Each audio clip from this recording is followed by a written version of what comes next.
Chapter 1. The Portrait's Secret. Draco Malfoy had never much cared for the bloody Baron's voice, too hollow, too cold, like wind through a graveyard at midnight. But tonight, crouched behind a suit of armor on the 4th floor, he found himself straining to catch every ghostly word. "The old man plays a dangerous game," the Baron was saying to someone Draco couldn't see, sending a child into the serpent's lair with nothing but hope and a phoenix's loyalty. Draco's breath caught. They were talking about Potter. They had to be. The whole castle knew by now that Ginny Weasley had been taken, and everyone whispered that Potter would try to save her. But the way the Baron spoke, as if it were already decided, already orchestrated, made something cold settle in Draco's stomach. "The boy has potential," came another voice, not ancient and measured in a way that made Draco's skin crawl. But Albus forgets that potential means nothing if the child dies before it blooms. How many more will he sacrifice to his grand design? Draco pressed closer to the armor, recognizing the second voice now. He'd heard it before, late at night when he couldn't sleep, drifting from the portrait that hung in the deepest alcove of the Slytherin common room. Salazar Slytherin himself, the founder of his house, speaking with the Baron as if they were old friends, sharing tea rather than the dead debating the fate of the living. "He knows about the diary," Slytherin continued, and Draco's heart stopped entirely. "Has known since the beginning. Every petrification, every message on the wall. He could have stopped it all with a word. Instead, he watches and waits and lets children suffer. The diary." Draco's hands clenched into fists. Father's diary, the one he'd slipped into that blood-traitor Weasley girl's cauldron back in September, following orders he hadn't fully understood at the time. Father had said it would discredit Arthur Weasley, embarrass Dumbledore, prove that muggle-loving fools couldn't protect their own children. He'd never said anything about monsters or petrification or... "The basilisk will kill Potter," the Baron said flatly. "A 12-year-old boy against a 1,000-year-old serpent. Even with Gryffindor's sword, even with the phoenix, the odds are not in his favor." "Albus is counting on that very sword," Slytherin replied, "and on young Potter's stubborn refusal to let others suffer in his place. The boy will go, whatever the cost. For Dumbledore has ensured it." Draco wanted to move, wanted to run, but his legs felt like they were made of lead. This was wrong. All of it was wrong. Potter was meant to be his enemy, the famous boy who lived, who got everything handed to him, who never had to work for recognition or approval or love. Father said Potter was weak, spoiled, unworthy of the fame he'd been given. But 12 years old. Potter was 12 years old, just like him. And if the Baron and Slytherin were right, if Dumbledore truly knew about the diary and was letting this happen anyway. "Dobby!" Draco nearly jumped out of his skin. The house elf had appeared beside him, without so much as a whisper, large tennis-ball eyes, wide with terror and determination. "Master Draco," Dobby whispered, wringing his long fingers together. "Oh, Dobby is not meaning to startle Master Draco, but Dobby must speak. Must warn." "Warn about what?" Draco hissed, glancing toward the portraits. The Baron and Slytherin had fallen silent, either finished with their conversation or aware they were no longer alone. "Harry Potter," Dobby said, and his voice cracked with emotion. "Harry Potter is going into the chamber tonight. The great Harry Potter who saved Dobby's life, who showed Dobby kindness. He is walking into death and no one is stopping him." Draco stared at the elf. "What are you talking about? When did Potter save your life?" Dobby's ears drooped.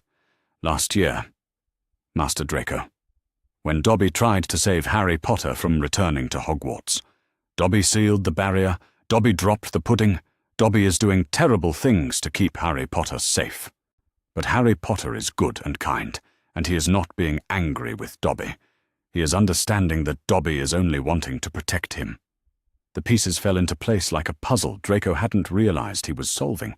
Dobby's strange behavior last summer, the blocked barrier that had kept Potter and Weasley from getting to school on time, The pudding incident that had gotten Potter in trouble with the Ministry. Father's rage at every failed attempt to remove Potter from Hogwarts permanently. "You've been trying to save Potter all year," Draco said slowly. "Yes." Dobby's eyes filled with tears. "But Dobby is failing. The diary is doing its work, and now the red-headed girl is taken, and Harry Potter will go to save her because that is what Harry Potter does. Or he is saving people even when no one is saving him. Even when no one is saving him." The words hit Draco like a bludger to the chest. "What do you mean?" Dobby looked around frantically, then leaned closer. "Dobby is hearing things, Master Draco. Terrible things. The Dursley family. They is not kind to Harry Potter. They is locking him up, making him small, telling him he is worthless. And Dumbledore." Dobby's voice dropped to barely a whisper. "Dumbledore is knowing, is placing Harry Potter there anyway, is telling the Dursleys to keep him weak, keep him grateful." The cold in Draco's stomach spread outward, creeping through his veins like ice. That can't be true. Dobby is not lying." The elf's voice was desperate now. "And tonight, Professor Dumbledore is gone, sent away by the Board of Governors. He is knowing they would send him away, is knowing that Harry Potter would have to face the monster alone, is counting on it." Draco thought of all the times he'd mocked Potter for his clothes, his glasses, his small stature. He'd assumed it was false humility, a way to make people feel sorry for him. But what if it wasn't? What if Potter really was what he appeared to be? A skinny, underfed boy with more courage than sense, and no one looking out for him except a house elf and a handful of friends who were just as young and powerless as he was. "Why are you telling me this?" Draco asked. Dobby wrung his hands harder. "Because Master Draco is different. Dobby is seeing it, the way Master Draco looks at Harry Potter sometimes. Not with hate, like Master Lucius. With curiosity. With wanting to understand. And Master Draco is knowing secrets, having access to places and people that others do not. If Master Draco is wanting to help Potter?" The words came out sharper than Draco intended. "He's my enemy. My father says—" "What is Master Lucius saying about many things?" Dobby interrupted, and there was something almost challenging in his voice. "Is Master Lucius always right, Master Draco? Is Master Lucius kind? Is Master Lucius good?" The questions hung in the air between them, and Draco found he couldn't answer. He thought of his father's cold smile when he'd given Draco the diary, the way he'd spoken of the Weasley family as if they were insects to be crushed, the pride in his voice when he'd talked about what the monster would do to Muggle-born students. "The chamber is opening now," Dobby whispered. "Dobby can feel the magic moving. Harry Potter is going down alone, and he is not meant to survive. But if someone else is knowing the way, if someone else is following—" Draco's mind raced. The Slytherin common room, the portraits, the conversation he'd just overheard. If Salazar Slytherin's portrait was still accessible, if the Founder's magic still recognized the bloodlines. "I know another way into the chamber," he said, before he could stop himself. Dobby's eyes went wide. "Master Draco, my family built parts of this castle," Draco continued, the words tumbling out faster now. "Father used to brag about it. Said the Malfoys helped design the hidden passages, the secret ways between the houses. If the Chamber of Secrets is really Slytherin's legacy, but there might be roots that even Dumbledore doesn't know about." He was already moving, heading toward the Slytherin dungeons with Dobby flickering along beside him. The decision felt strange and terrifying and completely unlike anything he'd ever done before. But the alternatives, letting Potter die, pretending he hadn't heard what he'd heard, going back to his dormitory and waiting to see whose body they'd carry out of the chamber in the morning, were worse. Much worse. "Dobby is not understanding," the elf said, as they hurried through the darkened corridors. "Why is Master Draco wanting to save Harry Potter?" Draco paused at the entrance to the Slytherin common room, his hand on the stone serpent that guarded the way. "Because," he said quietly, Maybe it's time I started thinking for myself.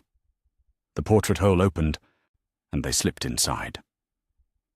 The common room was empty, all the other Slytherins either asleep or keeping to their dormitories while the school was in crisis. Draco made his way to the deepest alcove, where shadows gathered thick and old magic hummed in the stones. "Salazar Slytherin," he called softly to the portrait hidden there. "I know you can hear me. I know you've been watching." The portrait shimmered, and suddenly the founder of his house was looking down at him with eyes that seemed far too knowing for paint and canvas. "Young Malfoy," Slytherin said, his voice carrying that same ancient weight Draco had heard earlier. "You arrive at an interesting moment. Tell me, child, what do you seek in the depths of my legacy?" "The truth," Draco said, surprising himself with the steadiness of his voice. "And a way to save someone who doesn't deserve to die for Dumbledore's games." Slytherin smiled, and for the first time since this nightmare had begun, Draco felt like he might be making the right choice. Chapter 2. Down in the Chamber. The passage that Salazar Slytherin's portrait had revealed was nothing like the grand entrance Harry Potter had taken. No dramatic sinks or hissing commands in Parseltongue, just a narrow, winding tunnel that seemed to burrow through the very bones of the castle itself.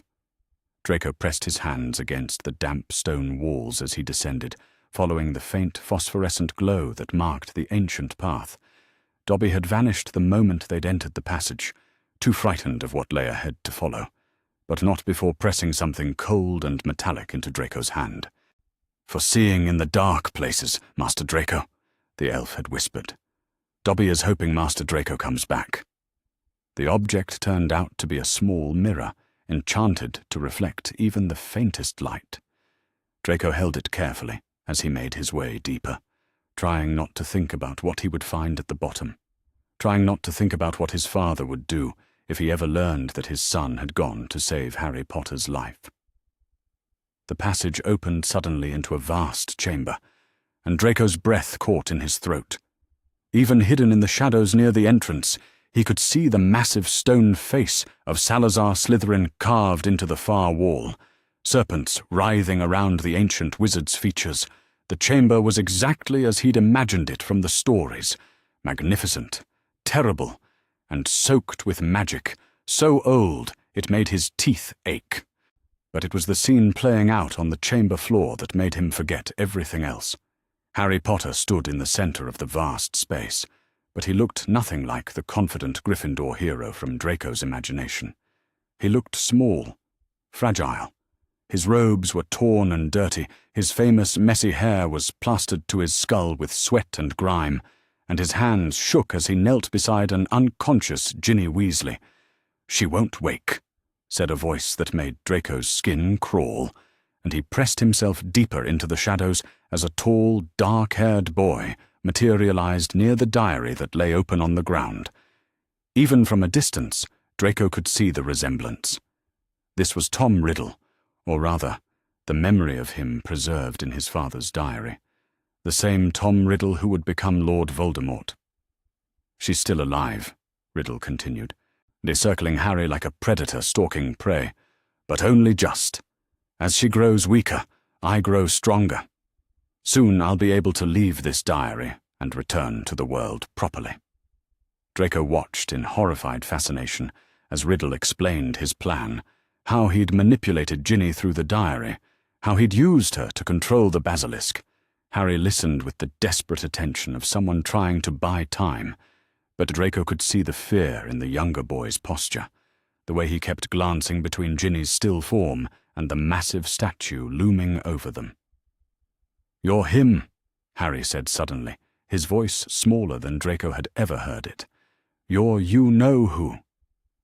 "I am Lord Voldemort," Riddle replied, and the name seemed to echo through the chamber with an almost physical weight. Draco had heard that name before, had whispered in his father's study late at night, spoken with a mixture of reverence and fear that had never made sense to him until now. This was what his father served. This was what the diary had been meant to restore. Not just any dark wizard, but the Dark Lord himself, returned through the sacrifice of an 11-year-old girl. The sound of stone moving made them all look up as Slytherin's mouth began to open, revealing the dark tunnel beyond. Harry stumbled backward as something massive stirred in the depths, something that made the very air shimmer with menace. The basilisk emerged like a nightmare given form. 60 feet of deadly serpent, with scales that gleamed like emeralds and eyes that Draco knew instinctively he must not look into directly. Even hidden in the shadows, even watching through his father's enchanted mirror, he felt the creature's presence like a weight pressing down on his chest. Harry ran. There was no shame in it, no cowardice, just a 12-year-old boy fleeing from a monster that could kill him with a glance. But there was nowhere to run in the vast chamber, nowhere to hide from the creature that pursued him with terrible, patient hunger. Then, impossibly, a phoenix burst into the chamber in a flash of gold and crimson. Draco had seen Dumbledore's phoenix before, but never like this. Never fierce and wild and beautiful, as it dove at the basilisk's eyes with talons extended. The serpent's screams of rage and pain echoed off the stone walls as forks tore away at sight, and Draco found himself pressed against the wall, trembling with something that might have been terror or awe. The hat that fell from the phoenix's talons looked absurd against the ancient stones, but Harry grabbed for it with desperate hands. When he pulled out the sword, Gryffindor's sword, gleaming silver and deadly sharp, Draco felt something shift in his chest. This wasn't some predetermined victory handed to the boy who lived on a silver platter. This was a terrified child making a stand with whatever help he could find. The battle that followed was nothing like the duels Draco had imagined from the stories.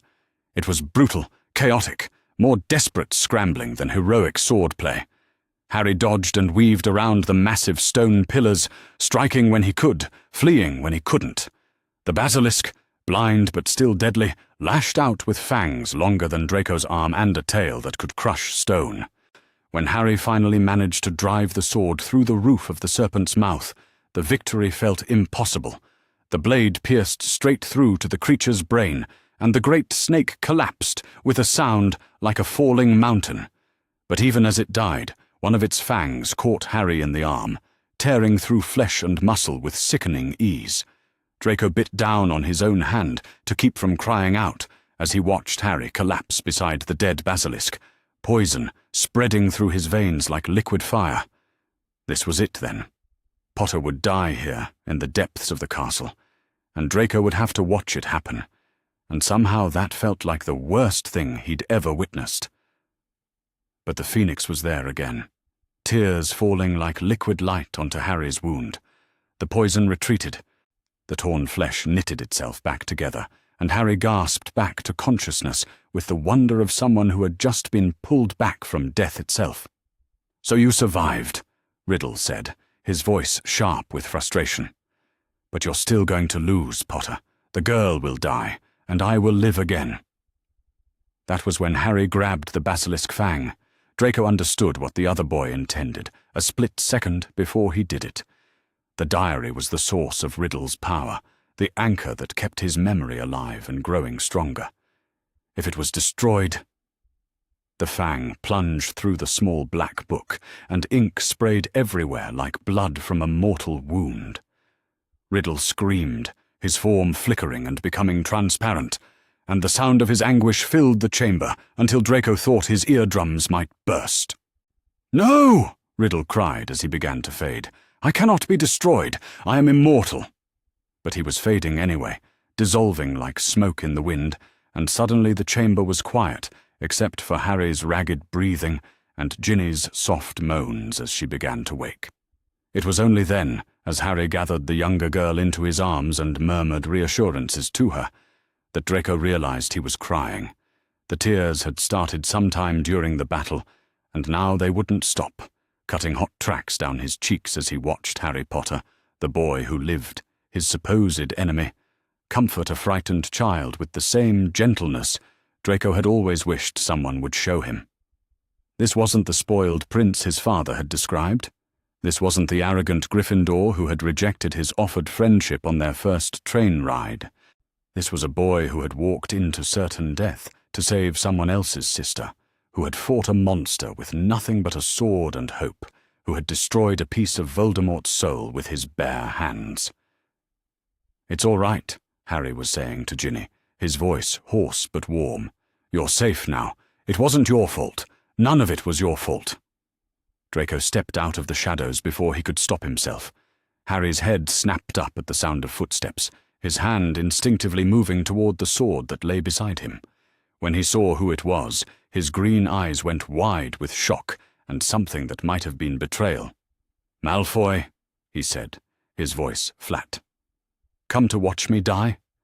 "No," Draco said, and his voice cracked on the word. "I don't know why I came."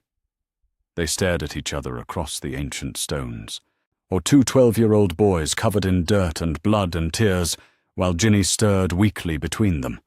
The enormity of what had just happened, what Draco had just witnessed, hung in the air like a challenge. "You saw," Harry said. "It wasn't a question." "Everything," Draco whispered. "I saw everything."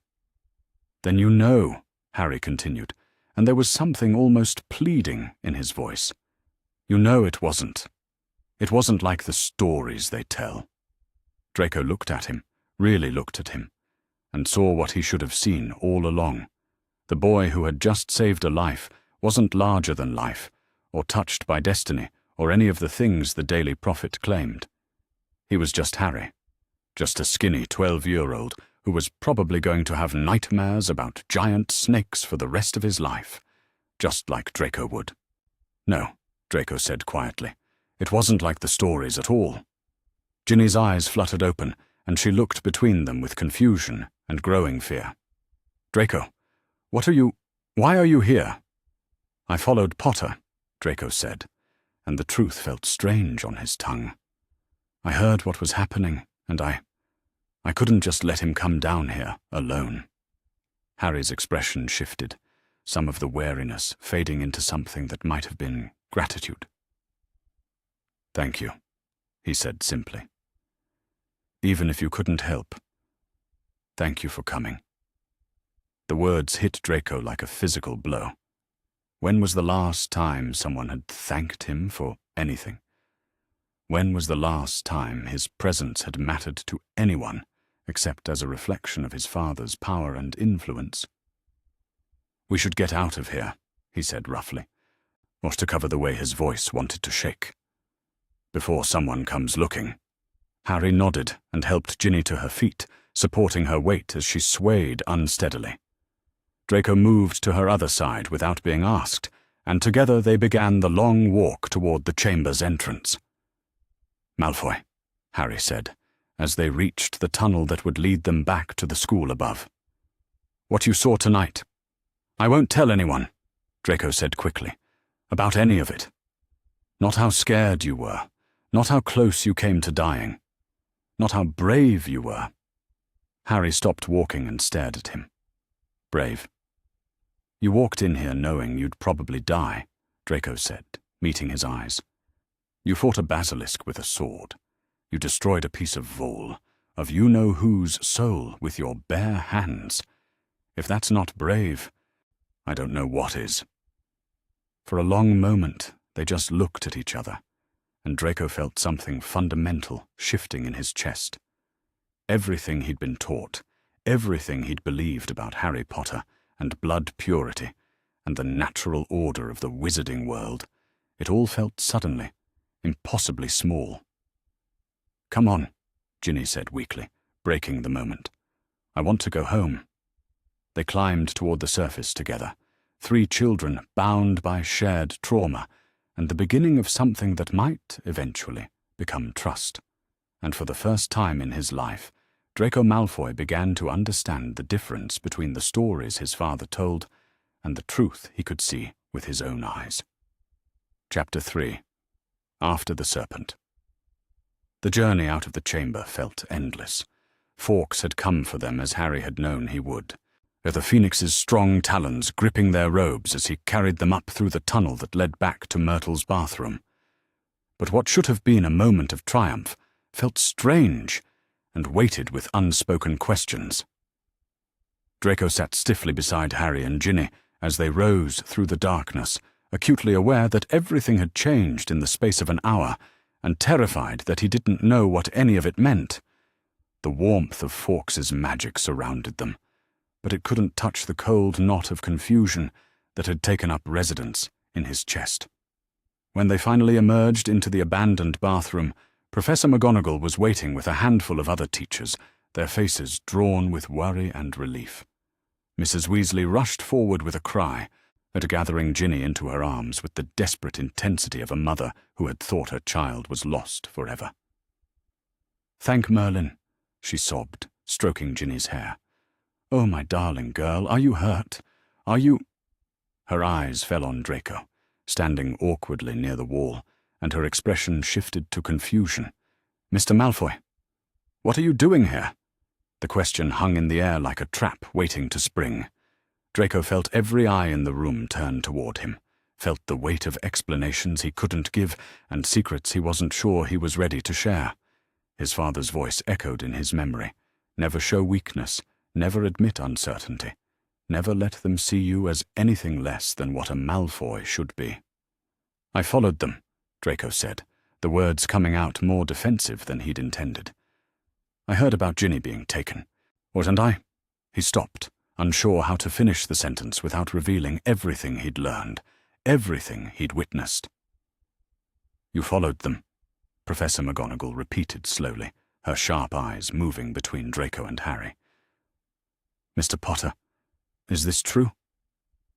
Harry hesitated for a long moment, and Draco held his breath. This was it. The moment when Potter would either expose him as an unwelcome intruder, or something else, something that might change everything.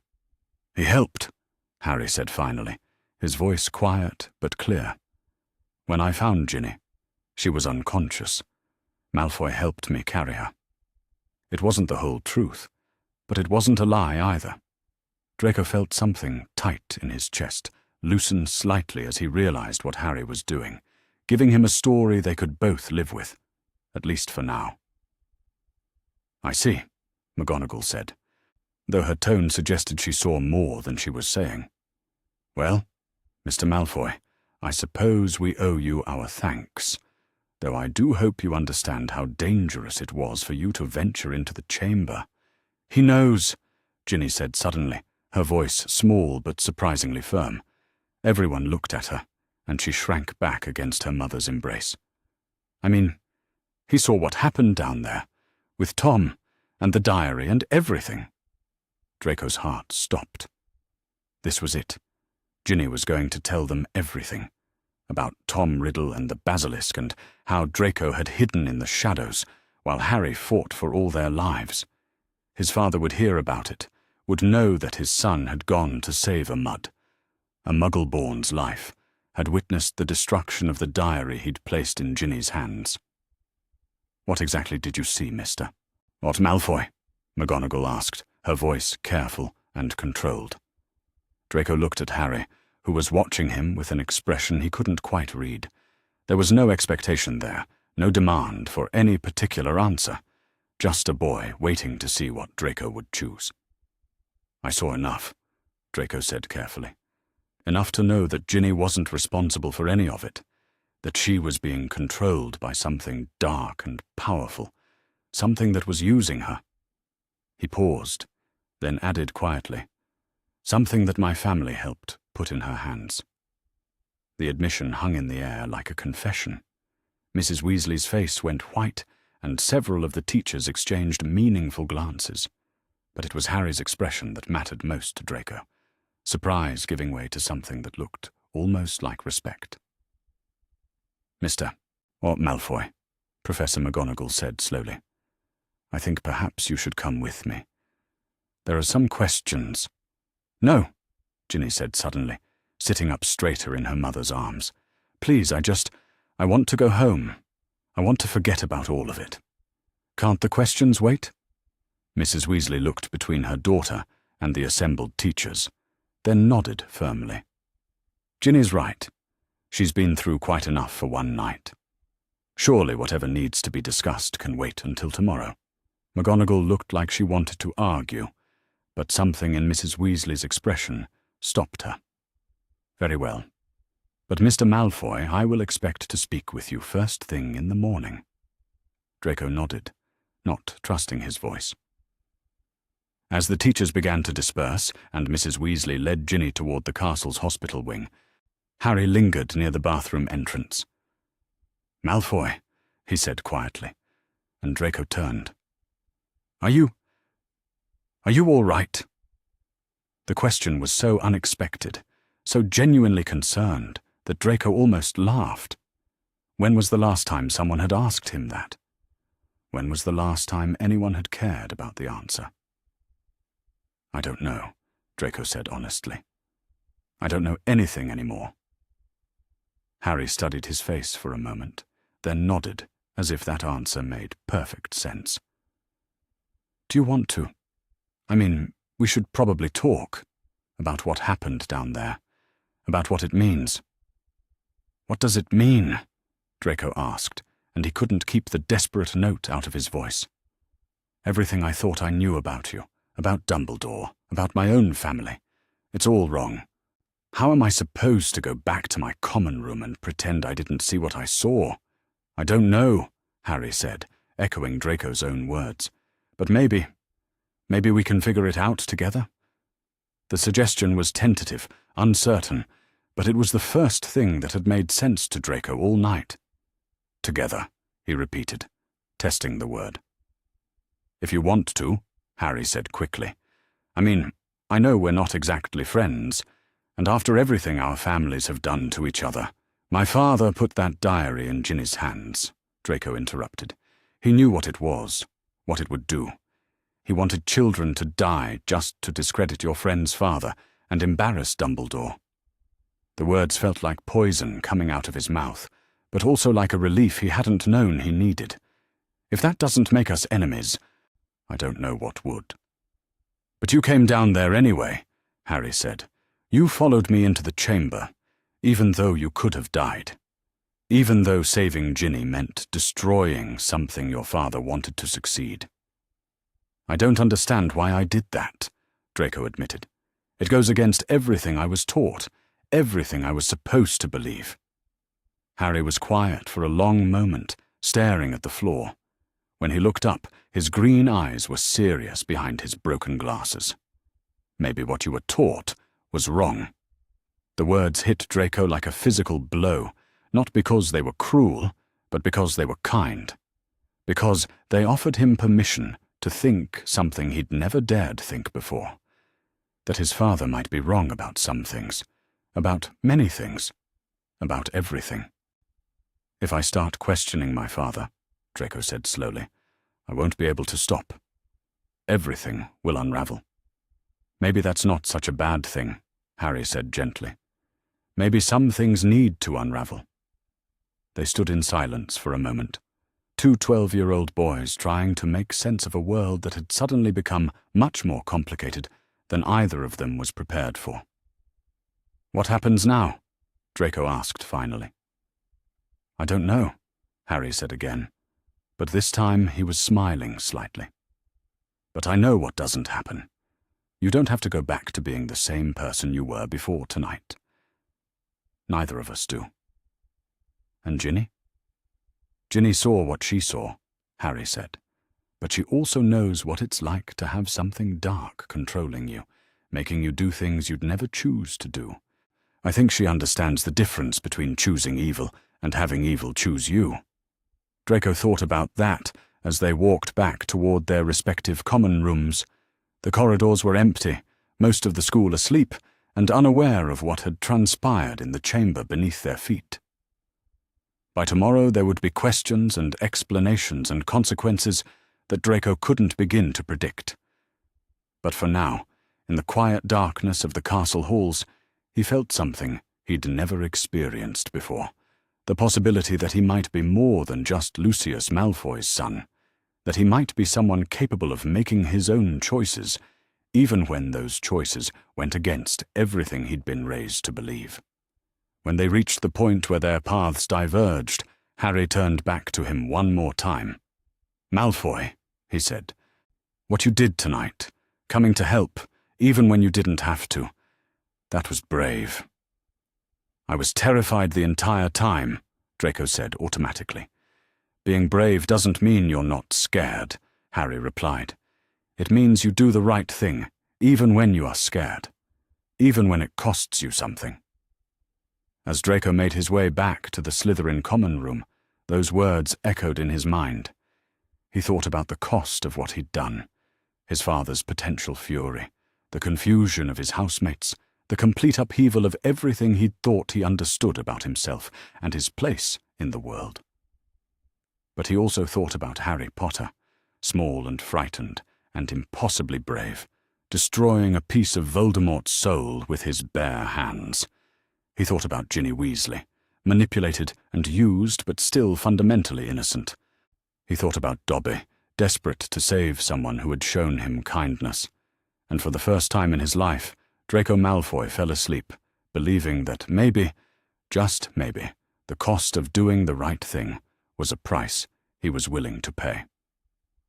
In the bed next to his, Blaise Zabini lay awake long into the night, wondering why his roommate had returned to the dormitory with tear tracks on his face and something that looked almost like hope in his eyes.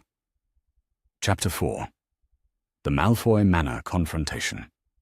Malfoy Manor had always felt like a temple to Draco, vast, beautiful, and cold as marble. But as he stepped out of the Floo network into the ornate receiving room, the familiar grandeur felt different. Smaller somehow. It was as if witnessing true courage in the depths of the chamber had given him new eyes to see the difference between magnificence and mere display. "Draco." His father's voice cut through the silence like a blade, smooth and controlled as always. Lucius Malfoy stood near the massive windows overlooking the manor's grounds, his platinum hair catching the afternoon light. He didn't turn around. "You're late. The express arrived 2 hours ago." "There were complications at the school," Draco said carefully, setting his trunk down near the fireplace. "The teachers wanted to speak with students who were in the castle during the incident." "Ah, yes." Lucius finally turned, and there was something almost predatory in his smile. "The incident. Tell me, my son, what did you think of the final act of our little drama?" The casual way he said it, our little drama, made something cold settle in Draco's stomach. "What do you mean?" "Oh, come now." Lucius moved closer, his eyes gleaming with satisfaction. "Surely you heard about Potter's heroics. The boy nearly died in the Chamber of Secrets, from what I'm told. A pity he survived, really, but the fear he must have experienced." He paused, savoring the words like fine wine. "I do hope it was educational for him." Draco stared at his father, feeling the world tilt sideways. He'd known, intellectually, that Lucius had placed the diary in Ginny's hands, but hearing him speak of Harry's near death with such casual pleasure, as if it were entertainment rather than attempted murder, it made everything crystallize in a way that left Draco struggling to breathe. "Educational," Draco repeated, his voice coming out flat. "Indeed. The boy needed to understand that fame and luck only carry you so far. Eventually, reality has a way of asserting itself." Lucius settled into one of the room's elaborate chairs, completely at ease. "I trust this experience has taught him some humility." "And Ginny Weasley?" The words came out before Draco could stop them. What was this supposed to teach her? Lucius waved a dismissive hand. The Weasley girl was simply a convenient tool. Blood traitors should expect to be used by their betters. It's the natural order of things. Though I admit, I was hoping she wouldn't survive the process. One less mudblood-loving family to contaminate our world. "She's 11 years old," Draco said, and his voice cracked on the words. "She's a blood traitor's daughter," Lucius corrected, his tone growing sharp. "And blood traitors breed more blood traitors. Sometimes it's better to prune the tree before it can spread its disease further." Draco felt something break inside his chest. some last, fragile connection to the man he'd always tried so desperately to please. Disease? She's a child, a frightened 11-year-old girl who was controlled by you-know-who's magic, and you wanted her to die for it? Lucius stood abruptly, his face darkening. That frightened 11-year-old girl chose to trust the diary, chose to write in it, to confide in it, to let it into her mind. Weakness invites predation, Draco. If she was too weak to resist the Dark Lord's influence, then perhaps she deserved whatever fate awaited her. No one deserves what Tom Riddle did to her. The words exploded out of Draco before he could think to stop them. No one deserves to be controlled and used and nearly killed for someone else's political games. The silence that followed was absolute.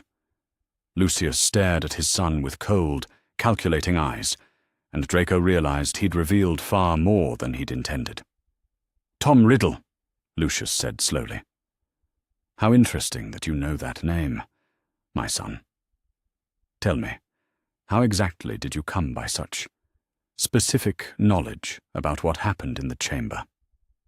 Draco's mind raced, searching for an explanation that wouldn't expose everything he'd done, everything he'd witnessed.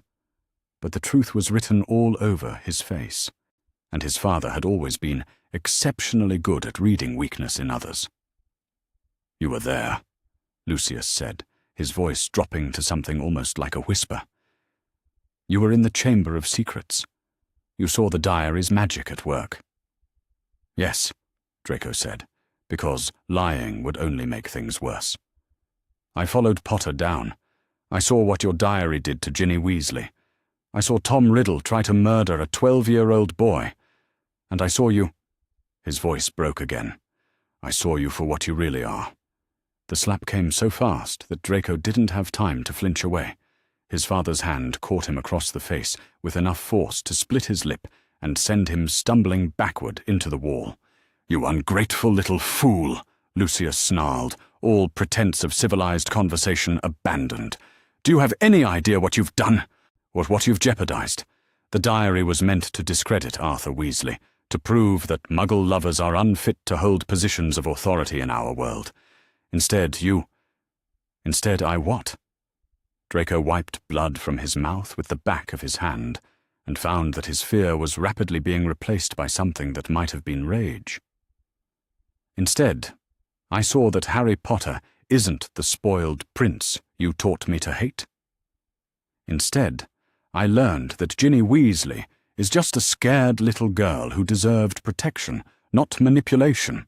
Instead, I discovered that my father is perfectly willing to murder children to score political points. The second slap sent him to his knees. This time, Lucius didn't pull away.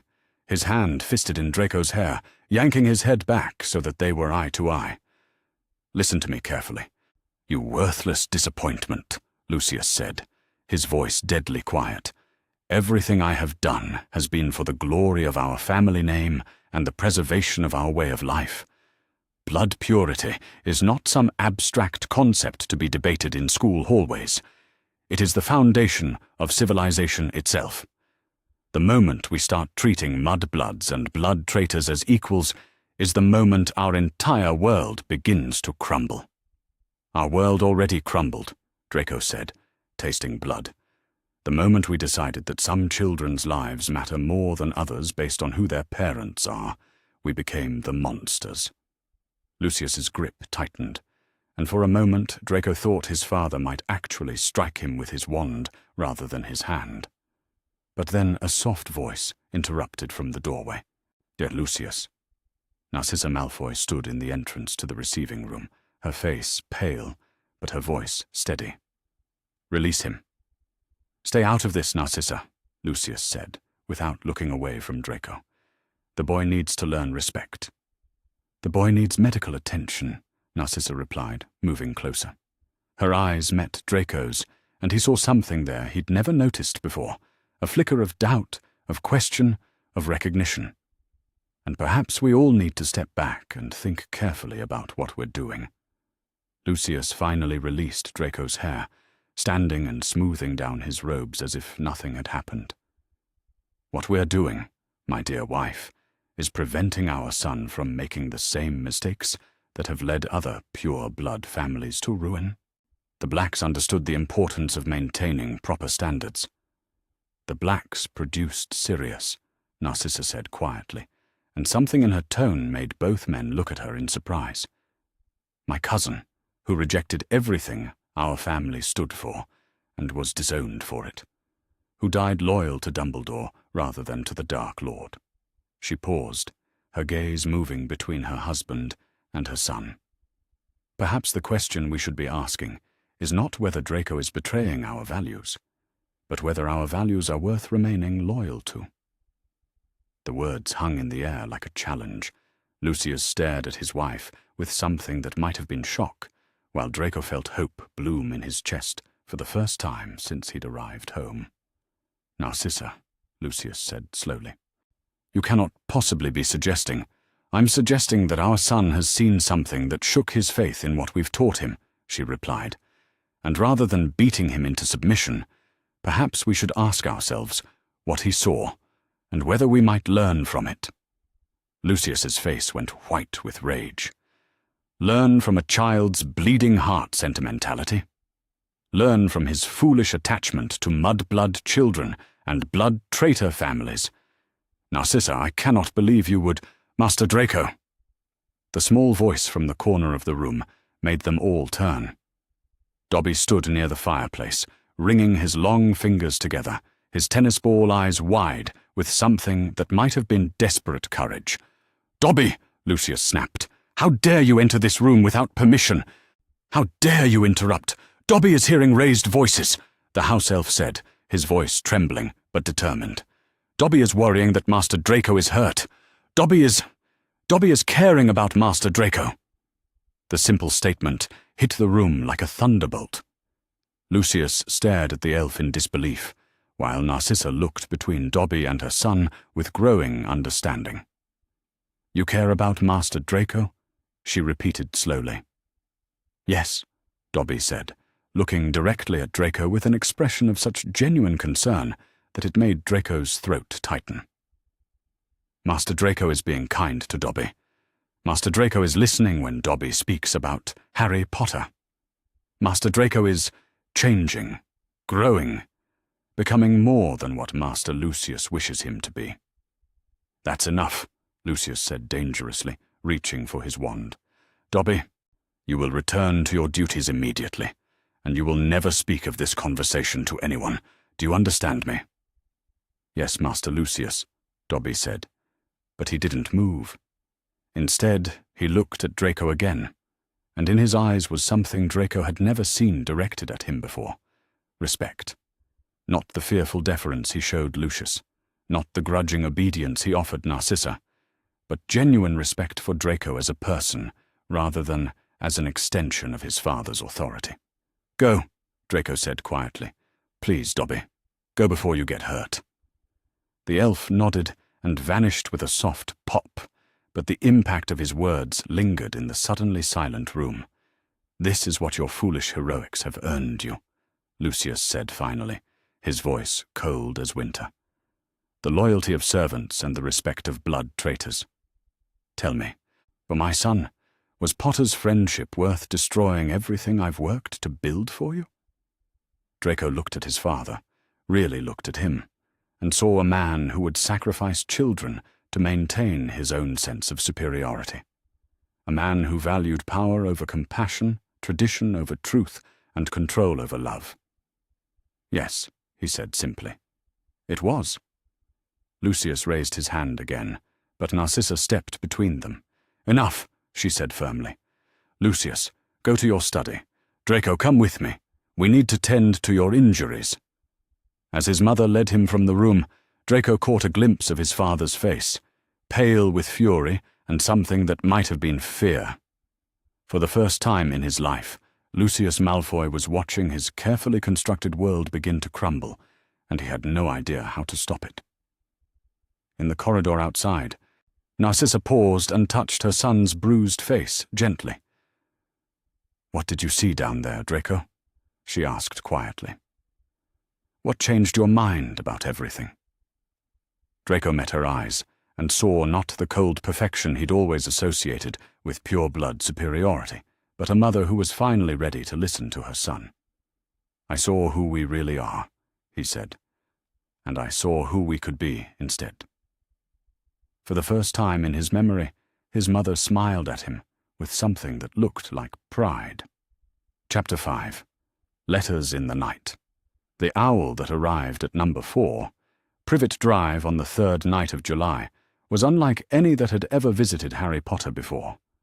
Not the familiar snowy white of Hedwig, nor the warm brown of the Weasleys' family bird, but a sleek black creature with silver-tipped wings that perched on Harry's windowsill like a shadow-given form. Harry approached it cautiously, noting the expensive leather pouch tied to its leg and the unmistakable aura of wealth that seemed to emanate from the bird itself. This was no ordinary post owl. This was the kind of creature that served only the oldest, most prestigious wizarding families. The letter inside was written on parchment, so fine it felt like silk beneath Harry's fingers, and the handwriting was precise, controlled, and utterly familiar despite the careful way it shaped each word. "Potter, I know you have no reason to trust a letter from me. I know that seeing my family's owl on your windowsill probably made you reach for your wand. But I need you to read this. I need you to understand that everything has changed since the chamber. My father knows what I did. Not the details, but enough. He knows I was there, that I saw what his diary was meant to accomplish, and that I chose to stand against it. The conversation we had when I returned home.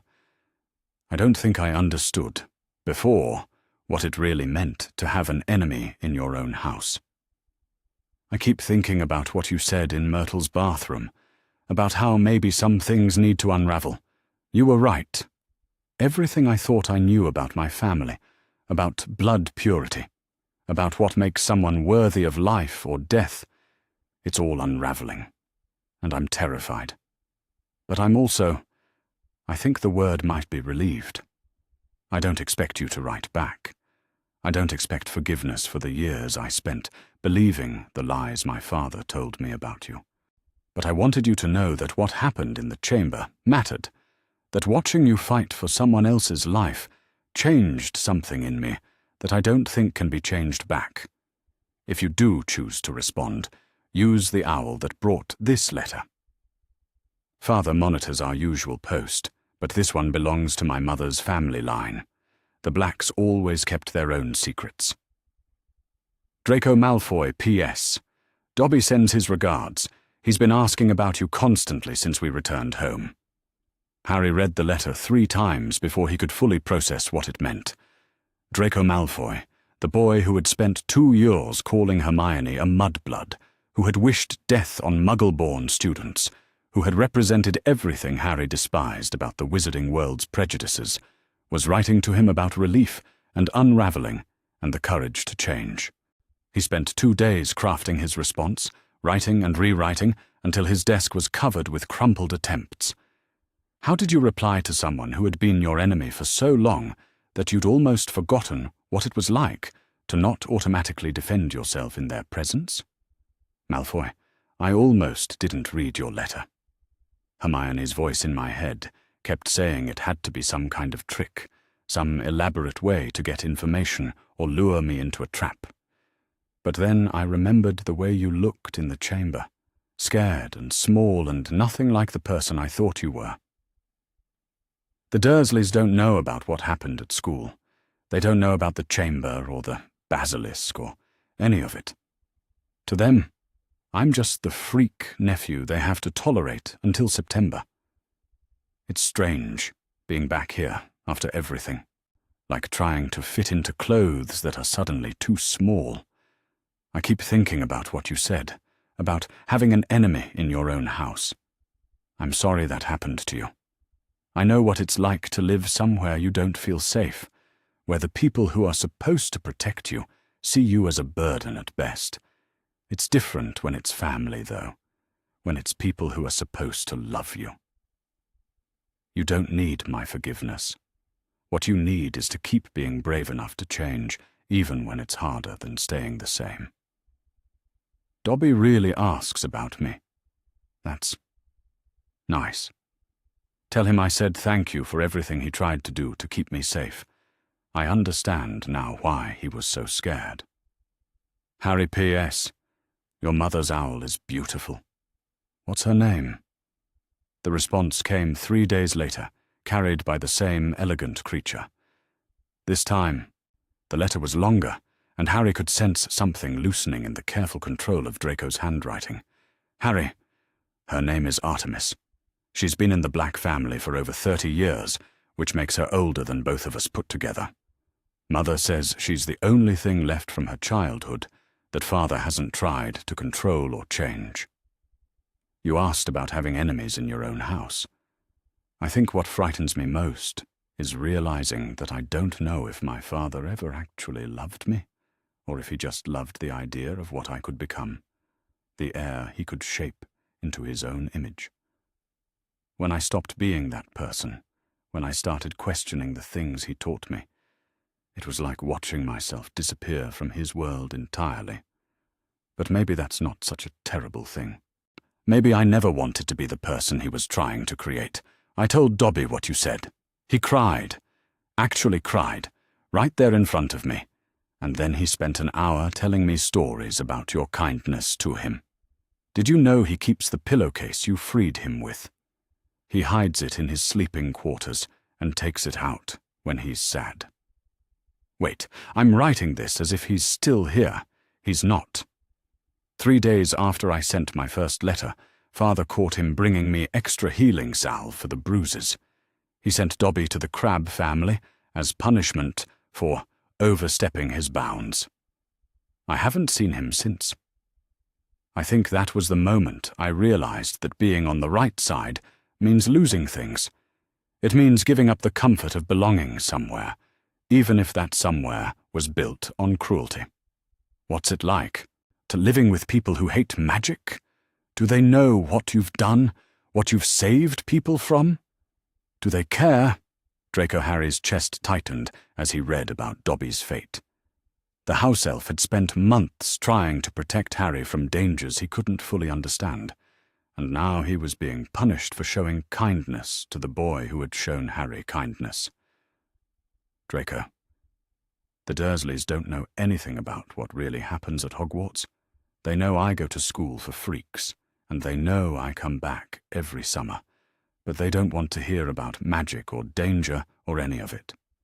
When people asked about my arm after the basilisk bite, I told them I fell off my bike. They don't hate magic because they understand what it can do. They hate it because it makes them feel ordinary. And Uncle Vernon says magic is just an excuse for people who are too lazy to work for things the proper way. As if fighting a 60-foot serpent with a sword is somehow easier than selling drills. I'm sorry about Dobby. I'm sorry that trying to be kind to Mick will cost him his safety. That seems to happen a lot. People get hurt because they care about me. Sometimes I think the people who want me dead might be doing the world a favor. But then I think about Ginny, and how she smiled when she woke up in the hospital wing, and I remember that maybe some things are worth the cost. You asked if your father ever really loved you. I think love and control are different things, even when people confuse them. Love means wanting someone to be happy, even if their happiness looks different from what you planned for them. What you described sounds more like ownership. My parents died protecting me. The Dursleys keep me alive because they have to, but neither of those things taught me what love actually looks like until I got to Hogwarts and met people who chose to care about me without getting anything back. Maybe that's what we're doing now, choosing to care about each other because of who we are, not who we're supposed to be. Harry. The letters continued throughout the summer, becoming longer and more honest with each exchange.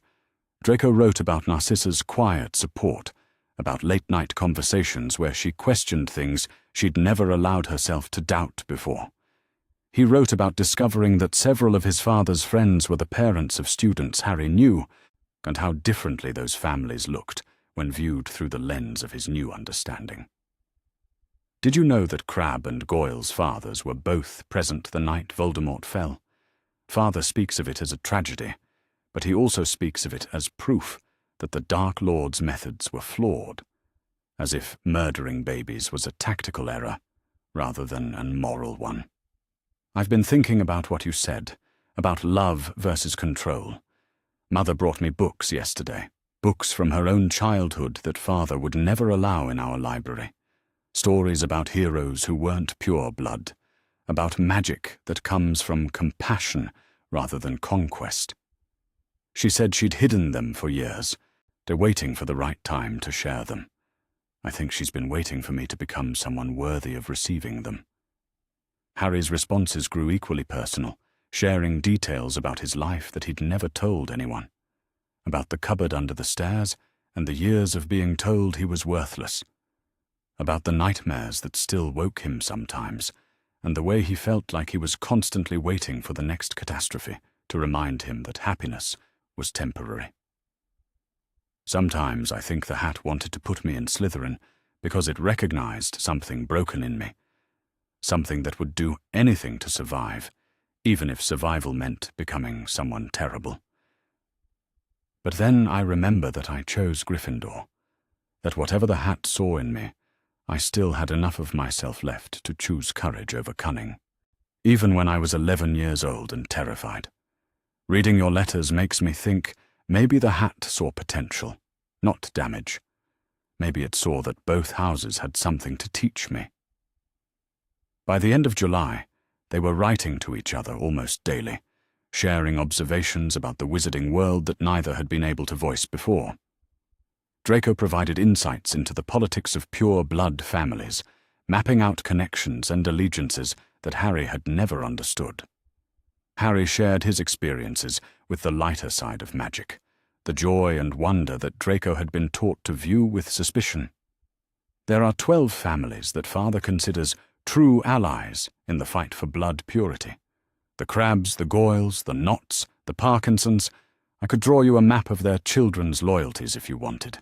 Or most of them have never questioned what they were taught, but some of them might. Blaise Zabini's mother has been married 5 times, all to men who mysteriously died shortly after their marriages. She's playing a longer game than anyone realizes. Pansy Parkinson writes to me sometimes. Friendly letters, but there's always an undercurrent of watchfulness, as if she's testing my responses for signs of disloyalty. I don't think she knows about my change of heart yet, but she suspects something.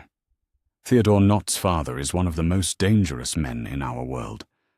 But Theodore himself, I've seen him reading books about magical creatures, the kind that focus on understanding rather than dominating. He might be worth approaching when we return to school. The final letter of summer arrived the week before they were due to return to Hogwarts, carried not by Artemis but by Hedwig, who looked ruffled and slightly overwhelmed by the importance of her cargo. Harry, I wanted you to have my mother's owl carry this, but Father has discovered our correspondence. Not the details, but the fact that we've been writing. Artemis has been confined to the family owlery, and all our outgoing post is being monitored. I had to bribe one of the house elves to take this to a public owl service. Father has demanded to know what information I've been sharing with you. When I refuse to tell him, well, the bruises will heal before school starts. But this is the last letter I'll be able to send from home. I want you to know that these weeks of correspondence have meant more to me than I know how to say. For the first time in my life, I've had a friend who knows who I really am, and chooses to care about me anyway. That's not something I'll forget, no matter what happens when we return to school. When we see each other in September, we'll have to be careful. Father will be watching for any sign of continued alliance between us. But I want you to know that whatever face I have to wear in public, whatever role I have to play to keep my family from destroying me entirely, the person writing this letter is the person you will be seeing. The rest is just performance. I've been thinking about houses lately, about what it really means to belong somewhere. What I don't think I belong in Slytherin anymore, at least not the way it exists now. But maybe that doesn't matter.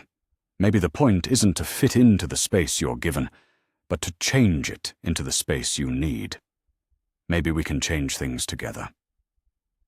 See you on the train. Draco Harry read the letter 3 times, then carefully folded it and placed it with the others in a small wooden box under his bed.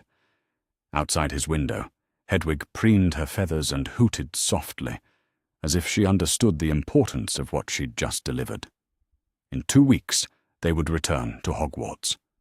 In 2 weeks, the careful friendship they'd built through letters would be tested against the reality of house loyalties, family expectations, and the watchful eyes of a school that wasn't used to seeing Slytherins and Gryffindors as anything other than natural enemies. But for the first time since the Chamber of Secrets had opened, Harry felt like he wasn't facing the future alone. Whatever came next, he would meet it with an ally who had chosen to stand with him, not because of prophecy, or fate, or the accident of shared trauma, but because they had discovered that choosing to care about each other was easier than choosing not to. And in a world where so much felt predetermined by forces beyond their control, that choice felt like the beginning of something that might, eventually, become hope. Chapter 6. The Return to Hogwarts. The Hogwarts Express felt different this year, though Harry couldn't quite put his finger on why. But perhaps it was the unusual tension that seemed to permeate every conversation, or the way students clustered in smaller groups than usual, whispering about Sirius Black's escape from Azkaban. Perhaps it was simply that Harry himself had changed, and familiar things looked different when viewed through new eyes. He sat with Ron and Hermione in their usual compartment, half listening to Ron's animated description of his family's trip to Egypt, while his attention kept drifting to the corridor outside. Somewhere on this train, Draco Malfoy was also returning to school, and they would need to navigate the delicate balance of maintaining their newfound alliance while appearing to be the same enemies they'd always been. "You're quiet today," Hermione observed, looking up from her copy of Unfogging the Future. "Are you all right?" "Just thinking about what this year might bring," Harry replied, which was true enough. With Black on the loose and everything. "The Dementors will keep him away," Ron said confidently, though Harry noticed he shivered slightly as he said it. "Dad says they've got the whole school surrounded. Black would be mental to try anything." Harry nodded, but his mind wasn't really on Sirius Black.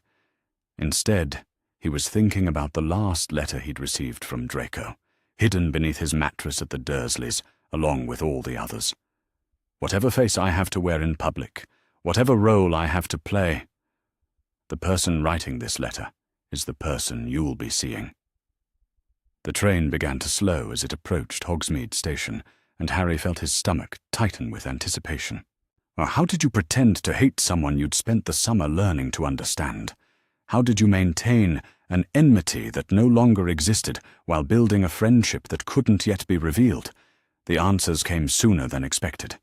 As the students filed off the train and toward the carriages, Harry caught sight of Draco near the Slytherin group, his platinum hair catching the station lights.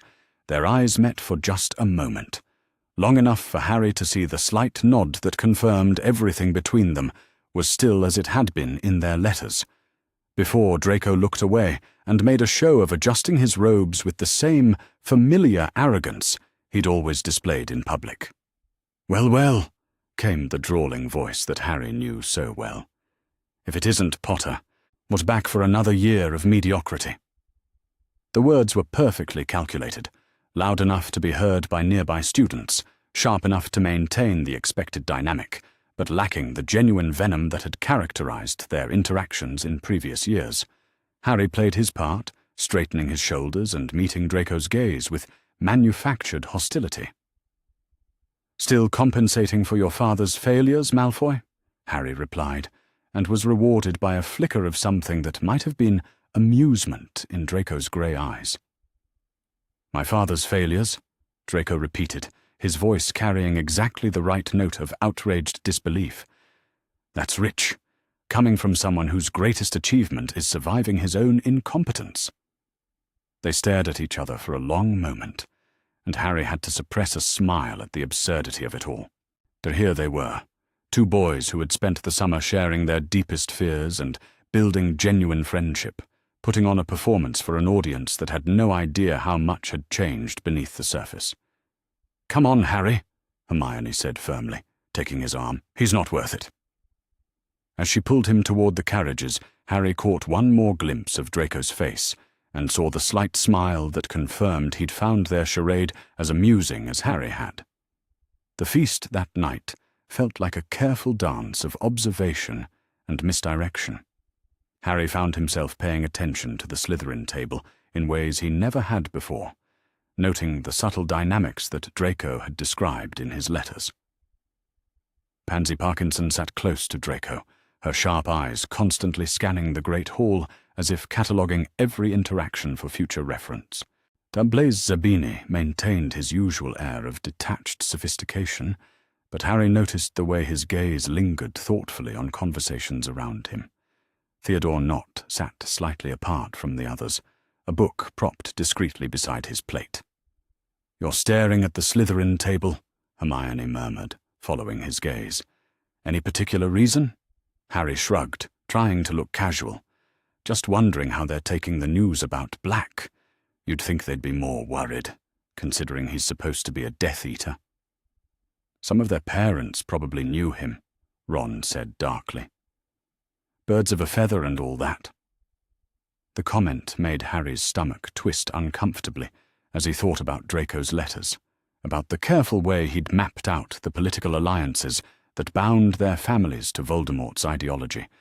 How many of the students at the Slytherin table were struggling with the same questions that had driven Draco to reach out to him? How many were trapped by their parents' choices, unable to see any way out? After the feast, as the houses filed toward their respective dormitories, Harry lingered in the corridors longer than usual, hoping to catch another glimpse of how Draco was managing their delicate situation. He didn't have to wait long. "Completely ridiculous that they're bringing those creatures onto the school grounds," Pansy Parkinson was saying, as she walked beside Draco toward the dungeons. "The Dementors, I mean. Father says they're barely controlled, that having them here puts all the students at risk." "Your father may have a point," Draco replied carefully. "Though I suppose the Ministry believes the risk is justified, or given Black's particular interest in certain students." Harry pressed himself back against an alcove as the group passed, straining to hear more. "Do you really think Black will come after Potter?" asked a voice Harry didn't recognize, one of the younger Slytherin students, probably a second year. "If he does, he's welcome to him," Pansy said with a laugh that held no real humor. "One less Gryffindor to deal with."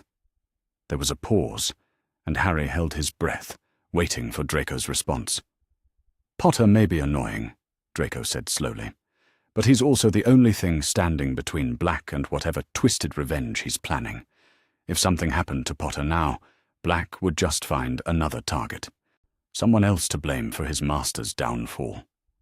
It was brilliantly done, defending Harry while making it sound like pure self-interest, wrapped in enough disdain to satisfy his housemates' expectations. Harry couldn't help but feel impressed by the careful balance Draco was maintaining. "Since when do you care about protecting anyone?" Pansy asked, her voice sharp with suspicion.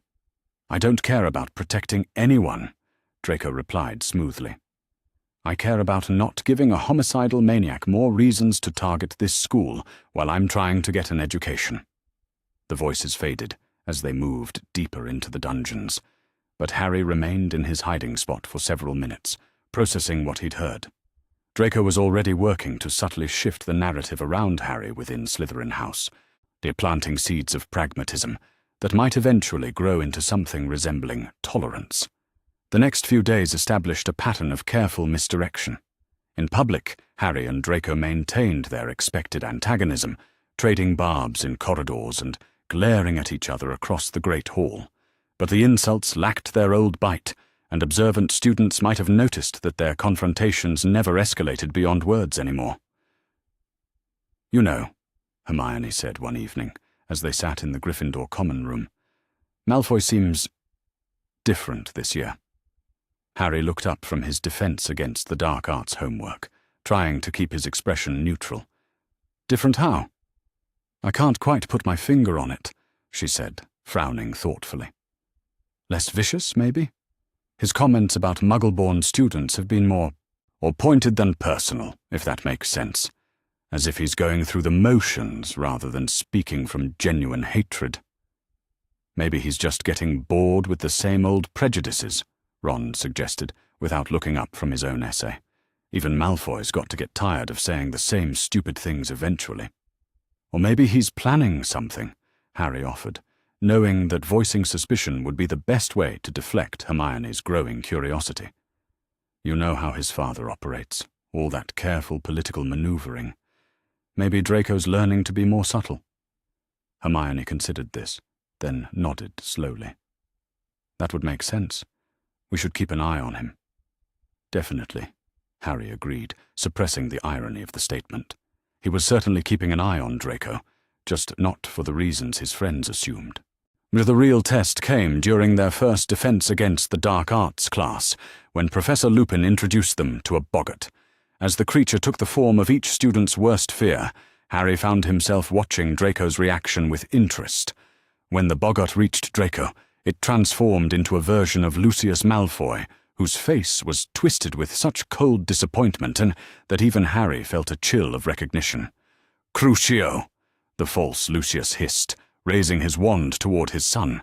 The spell that Draco cast in response, "Ridiculous!" was strong enough to transform his father into a version wearing a ridiculous pink tutu, but Harry could see the way Draco's hands shook as he lowered his wand. The fear in that boggart hadn't been about disappointing his father. It had been about being tortured by him. After class, as students filed out discussing their various fears, Harry managed to bump into Draco near the classroom door. "Interesting lesson," he said quietly, making it sound like a threat to anyone overhearing. "Fascinating," Draco replied in the same tone. "Though some fears are more educational than others." They parted without another word, but Harry carried the weight of what he'd seen with him for the rest of the day. Draco's letters had mentioned his father's anger, but seeing the boggart's interpretation of his worst fear made the reality of his situation much more visceral. That evening, Harry found a way to leave a note in one of their agreed-upon drop locations, a loose stone near the library that Draco had identified in his letters as part of an old Slytherin messaging system. "Are you all right?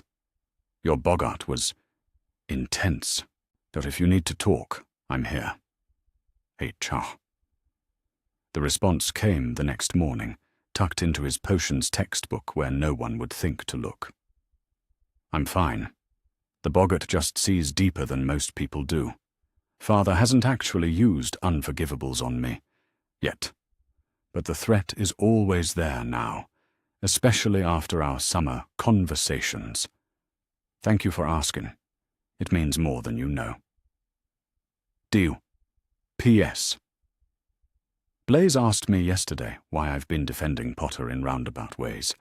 I think he's curious rather than suspicious, but we should be careful.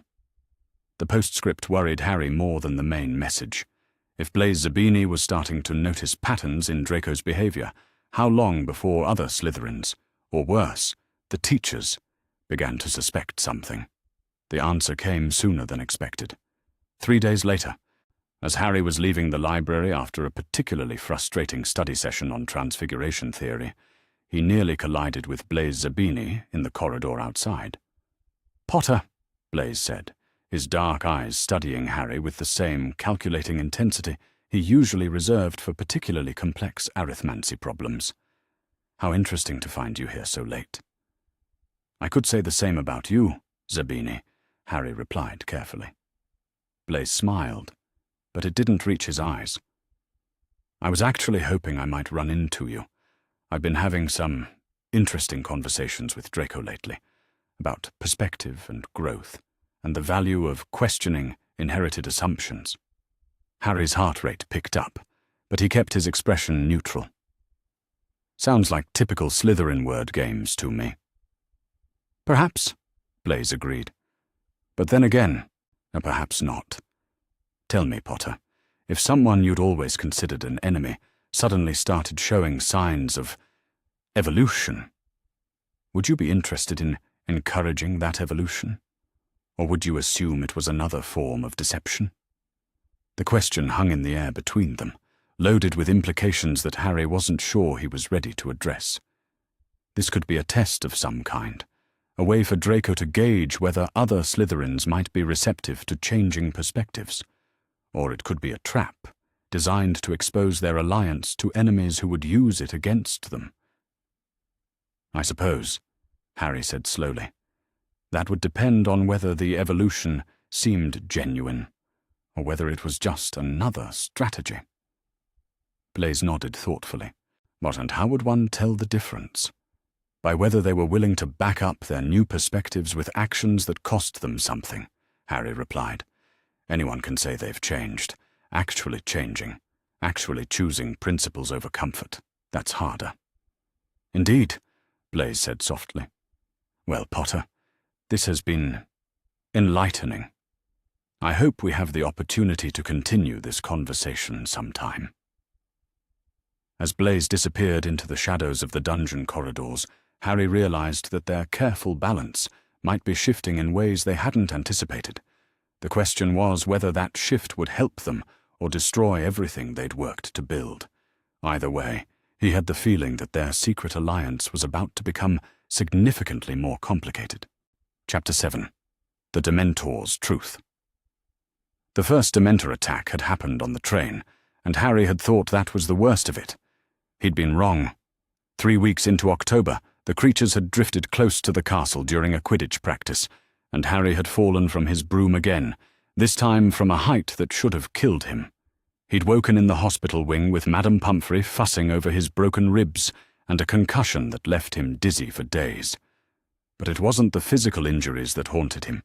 It was the memory of his mother's voice, screaming for his father to take Harry and run, that echoed in his head long after the Dementors had been driven away. He'd been sitting alone in the hospital wing that evening, staring out the window at the grounds where the creatures still patrolled in the distance, when an unexpected visitor appeared at his bedside. Potter. Harry turned to find Draco Malfoy standing near the foot of his bed, looking unusually pale, even by his standards. There was something in the other boy's eyes that Harry had seen in his own mirror lately, a kind of haunted recognition that came from hearing things no child should ever have to remember. Malfoy? Harry replied quietly, glancing toward the closed door of Madame Pomfrey's office. Bit risky, visiting the enemy in broad daylight. She's in her private quarters, Draco said, moving closer to the bed. I waited until I was sure we wouldn't be interrupted. They sat in silence for a moment, and Harry found himself studying Draco's face in the dim evening light. The other boy looked tired, drawn, as if he hadn't been sleeping well. "God, you heard them too," Harry said finally. It wasn't a question. Draco's jaw tightened. "The Dementors don't discriminate based on house loyalty," he said quietly. "They take your worst memories and make you live them again, whether you're a Gryffindor or a Slytherin. What do you hear?" The question came out before Harry could stop himself. "I mean, you don't have to tell me. My father," Draco interrupted, his voice flat. "The night I came home from the chamber incident. And other nights. Nights when I disappointed him, or questioned him, or just existed in ways that didn't meet his expectations."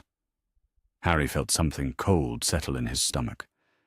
"Draco, the Cruciatus Curse has a very distinctive sound when it's cast," Draco continued, staring out the window at the patrolling Dementors. "A kind of sharp crack, or like lightning hitting stone.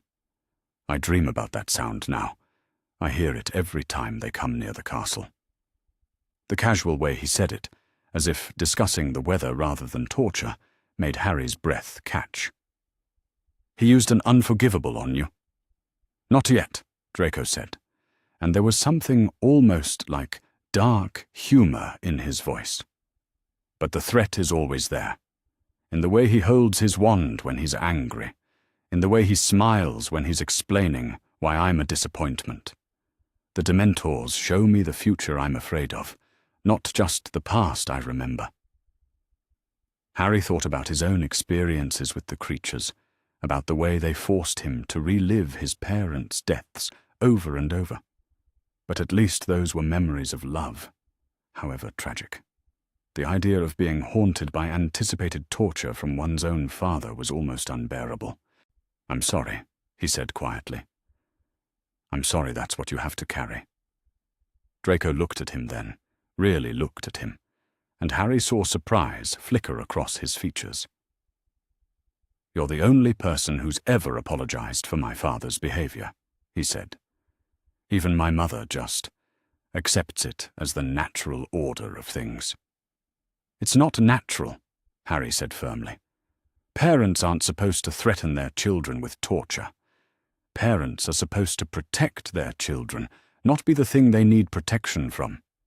"Is that what your parents were like?" Draco asked. "Before they died, I mean."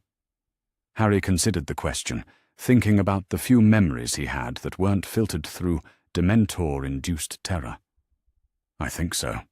I mean, I was barely a year old when they died, so I don't remember much. But everything I've heard about them suggests they loved me completely. They died protecting me. That must be comforting in a way," Draco said carefully, "to know that you were loved that much." "Sometimes," Harry admitted. "Other times it just makes the loss feel bigger. Like there's this enormous hole where their love should be, and I can feel the shape of what I'm missing." They fell quiet again, both lost in their own thoughts. Outside, the shadows were lengthening, and Harry knew that soon Madame Pomfrey would emerge from her office to check on him. "Professor Lupin is teaching me the Patronus charm," Harry said suddenly, "to ward off the Dementors. It's difficult. You have to focus on your happiest memory, and sometimes it feels like I don't have enough happiness to power the spell." Draco's eyes sharpened with interest. "A Patronus? That's advanced magic. 7th year level at least." "Yeah, well," Harry said with a rueful smile, "apparently nearly falling off my broom every time a Dementor comes within 50 feet of me is motivation enough for accelerated learning." "What memory do you use?" Draco asked. "For the charm, I mean." Harry hesitated, then decided that after everything they'd shared, honesty was the least he could offer. "The first time I rode a broom, first-year flying lesson, it was the first time I'd ever felt like I was good at something, like I belonged somewhere. Before that, the Dursleys had spent 11 years telling me I was worthless, and suddenly I was soaring through the air like it was the most natural thing in the world." Draco nodded slowly.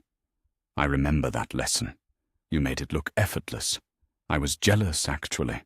I'd been flying since I was 6, but you were better than me within minutes." "I never knew you were jealous," Harry said, surprised. "I was jealous of a lot of things about you," Draco admitted. "Your natural talent, the way other students gravitated toward you, the fact that you never seemed to care about impressing anyone. It took me a long time to realize that what I was really jealous of was your freedom to be yourself." The observation hung in the air between them, loaded with implications about the constraints that had shaped both their lives in different ways. "Have you tried learning the Patronus charm?" Harry asked. Draco shook his head. "Father would consider it suspicious if I asked Professor Lupin for extra instruction. And Professor Snape, well, he's been watching me very closely lately. I think he's noticed that my attitude toward certain subjects has shifted." "What do you mean?"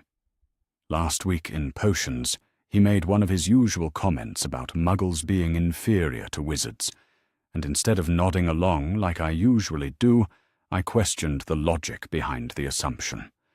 Asked if magical ability was really a reliable indicator of intelligence or moral worth, or if it was just an accident of birth." Draco's mouth quirked into a sardonic smile.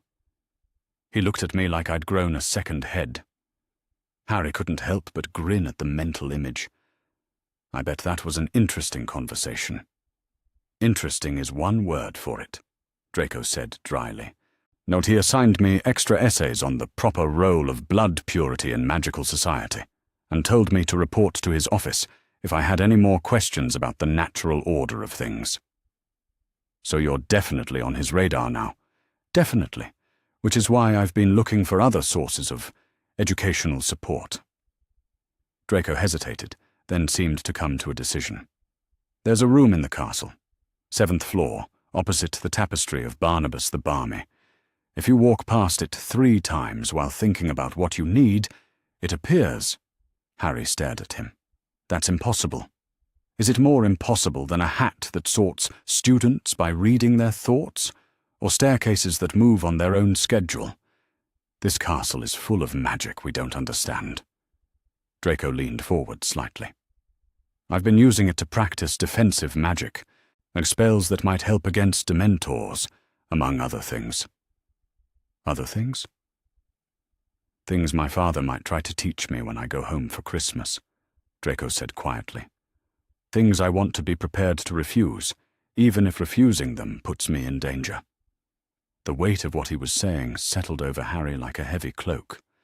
Draco was preparing for a war with his own family, arming himself with the magical knowledge he'd need to resist whatever darkness they tried to pull him into.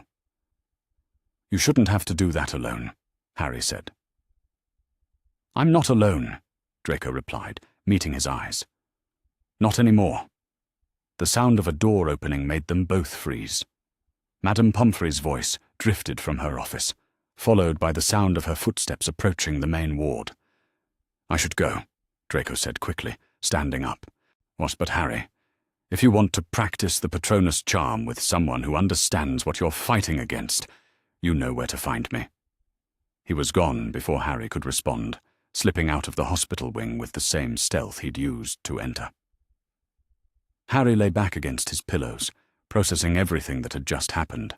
In the span of 20 minutes, their alliance had deepened from friendship to something approaching true partnership. 2 boys who had agreed to help each other survive the darkness that threatened to consume them both. 3 days later, Harry got his first glimpse of what that partnership might look like in practice. It happened during potions class, when Snape decided to use Harry as his preferred target for a particularly vicious round of humiliation. The professor had been in a foul mood all week, something about an upcoming inspection by the ministry, and he'd chosen to take it out on the student he could torment with impunity. Tell me, Potter, Snape said silkily, as he loomed over Harry's cauldron. What would you get if I added powdered root of asphodel to an infusion of wormwood? It was a trick question. The combination would create draught of living death, a potion they hadn't covered yet, and wouldn't study until 6th year. Harry opened his mouth to admit he didn't know, but before he could speak, another voice cut through the dungeon air. That's not a fair question, Professor.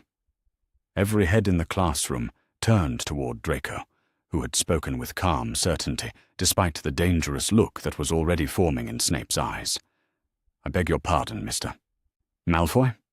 The combination you're asking about creates draught of living death, Draco said steadily. It's a 6th year potion, not covered in our current curriculum. Asking Potter to identify it is like asking a 2nd year to perform a Patronus charm. Technically possible, but hardly reasonable for assessment purposes. The silence that followed was absolute.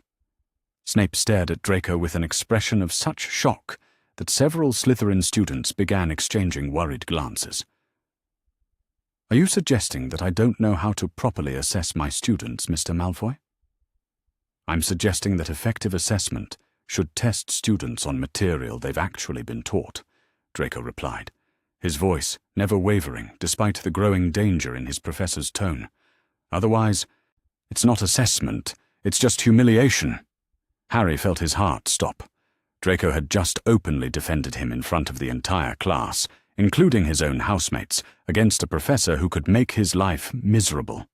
It was exactly the kind of public demonstration of loyalty that could destroy any remaining cover their alliance might have had. Snape's face had gone white with rage. Detention, Mr. Malfoy. Every evening this week. Perhaps scrubbing cauldrons will give you time to reflect on the proper relationship between students and their professors." "Yes, sir," Draco said calmly, as if accepting detention for defending Harry Potter was the most natural thing in the world. The rest of the class passed in tense silence, what with students stealing glances between Harry and Draco, like they were watching a particularly fascinating Quidditch match. When the bell finally rang, Harry lingered near his desk, unsure how to address what had just happened. As the other students filed out, Draco approached his desk to collect his things. He moved casually, but Harry caught the slight nod that confirmed everything was still as it should be between them. "That was incredibly stupid," Harry said quietly. "Probably," Draco agreed, shouldering his bag. "But also necessary." "Why?" Draco paused, considering the question. "Because someone needed to say it. Because you shouldn't have to face that kind of treatment alone. And because—" he hesitated, then met Harry's eyes directly. "And because standing up for people who can't stand up for themselves is what friends do." The word hung in the air between them. Friends, spoken aloud for the first time, despite everything they'd shared.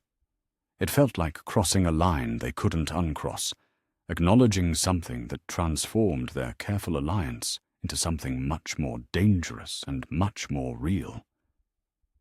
"Mr. Malfoy," Snape's voice cut through the moment like a blade. "I believe I assigned you detention.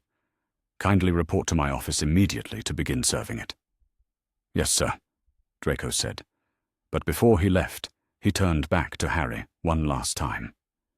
"Same place as we discussed, tomorrow night. We both have things to practice." As he walked away, Harry realized that their secret war had just become significantly less secret. But looking at the determined set of Draco's shoulders as he faced whatever punishment Snape had planned for him, Harry found he didn't care about the risk. Some things were worth fighting for, even when the fighting exposed you to greater danger. Their friendship, Harry was beginning to understand, was definitely one of those things. Chapter 8. Sirius and Secrets. The Room of Requirement had become their sanctuary. For the past 3 weeks, Harry and Draco had been meeting there every Tuesday and Thursday evening, ostensibly for Harry to practice defensive magic and Draco to work on his Patronus charm.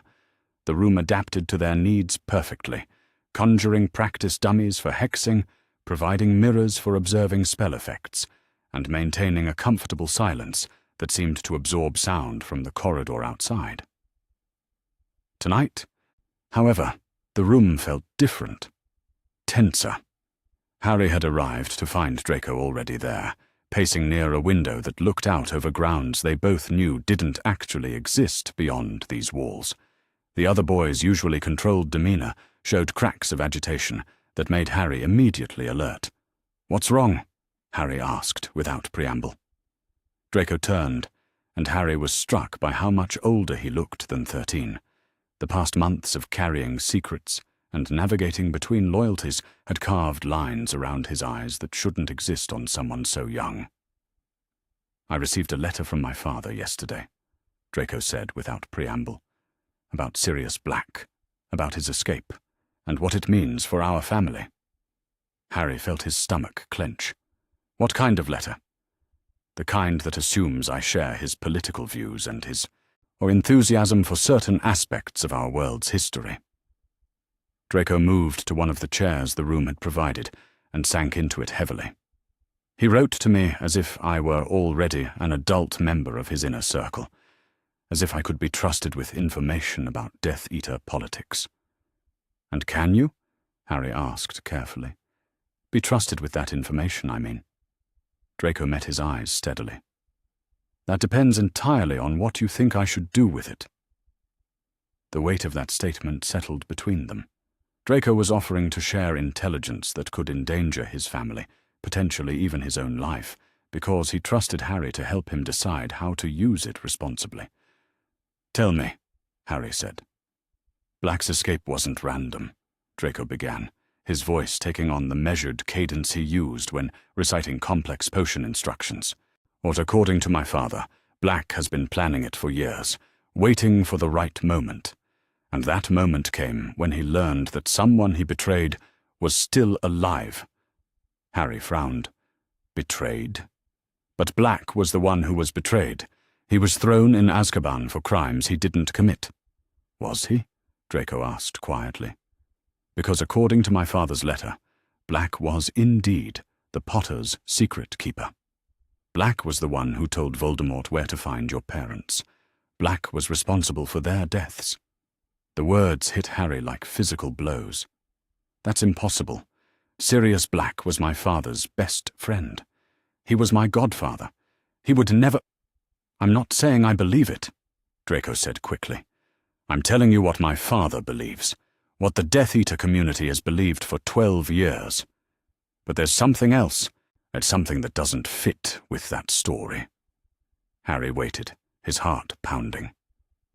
My father mentioned that Black escaped because he learned that the real traitor was still alive and hiding at Hogwarts. Not that Black wanted to finish what he started with you, but that he wanted to get to the real traitor. Draco leaned forward. If Black was guilty, why would he care about a real traitor? Why would he risk everything to escape Azkaban just to get to someone else? The logic was inescapable, and Harry felt something shift in his understanding of the situation. You think Sirius is innocent? I think there are pieces of this story that don't fit together, Draco said carefully. And I think my family knows more about those pieces than they're admitting. What else did the letter say? That the Black family has always been prone to instability. That Sirius was never as loyal to the cause as his brother Regulus was, even before he was sorted into Gryffindor. Draco paused. And that if Black does manage to reach Hogwarts, the Ministry has given the Dementors permission to use the kiss on him, rather than capturing him alive.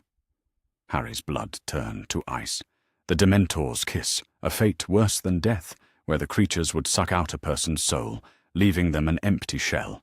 If Sirius was innocent, as Draco seemed to suspect, they were planning to destroy his soul without ever giving him a chance to prove his innocence. There's something else, Draco continued. Something I overheard during the summer, was before our correspondence began. Father was entertaining guests, other families from the old circles, and they were discussing the night your parents died. One of them mentioned that the plan had worked perfectly, that the substitute secret keeper had performed exactly as expected. Substitute. Harry's heart was racing now, as if the real secret keeper wasn't the person everyone thought it was, as if there had been a switch and someone else entirely had betrayed your parents' location. Draco met Harry's eyes. Someone who was never suspected, because everyone believed it was Black. The implications were staggering.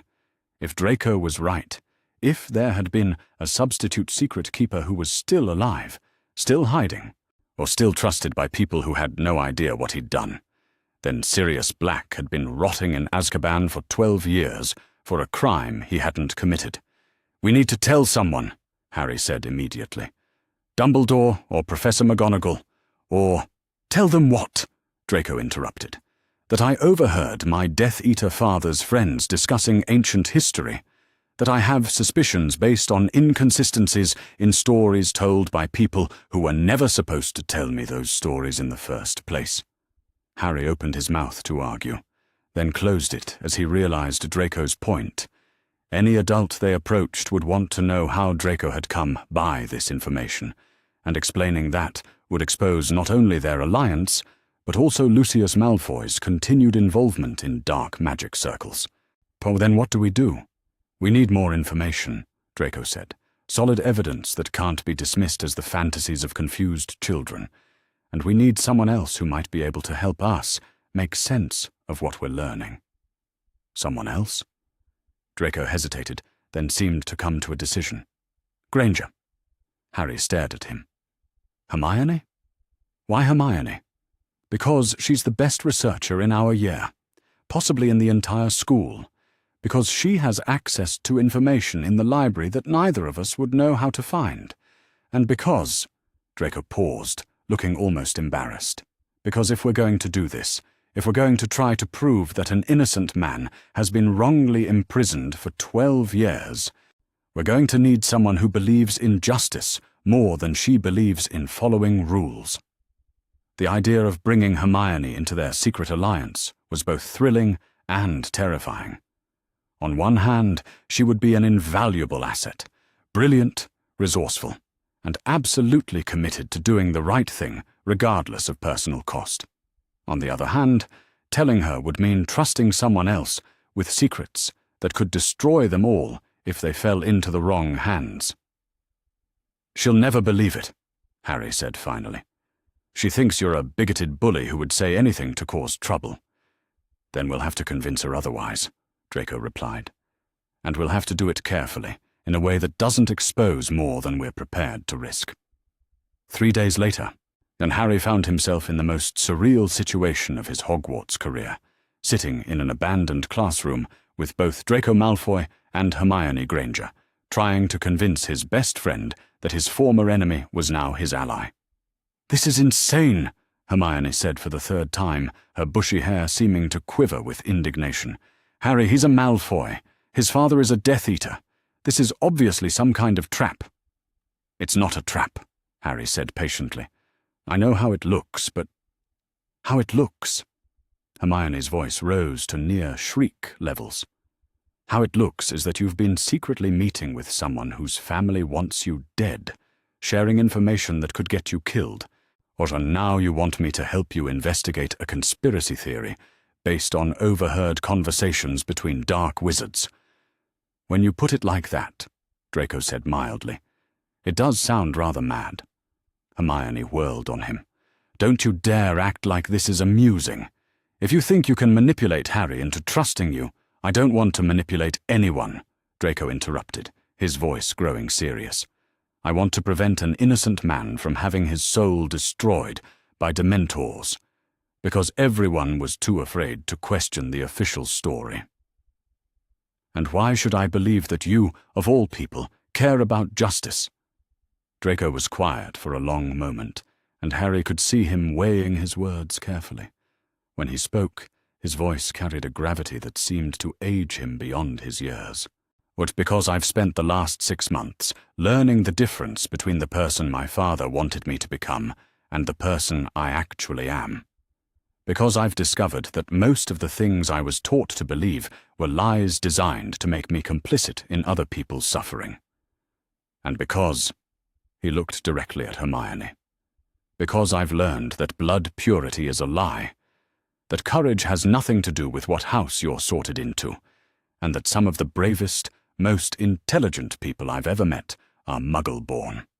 Hermione stared at him, clearly struggling to reconcile this speech with everything she thought she knew about Draco Malfoy. "He saved Ginny Weasley," Harry said quietly, "in the Chamber of Secrets.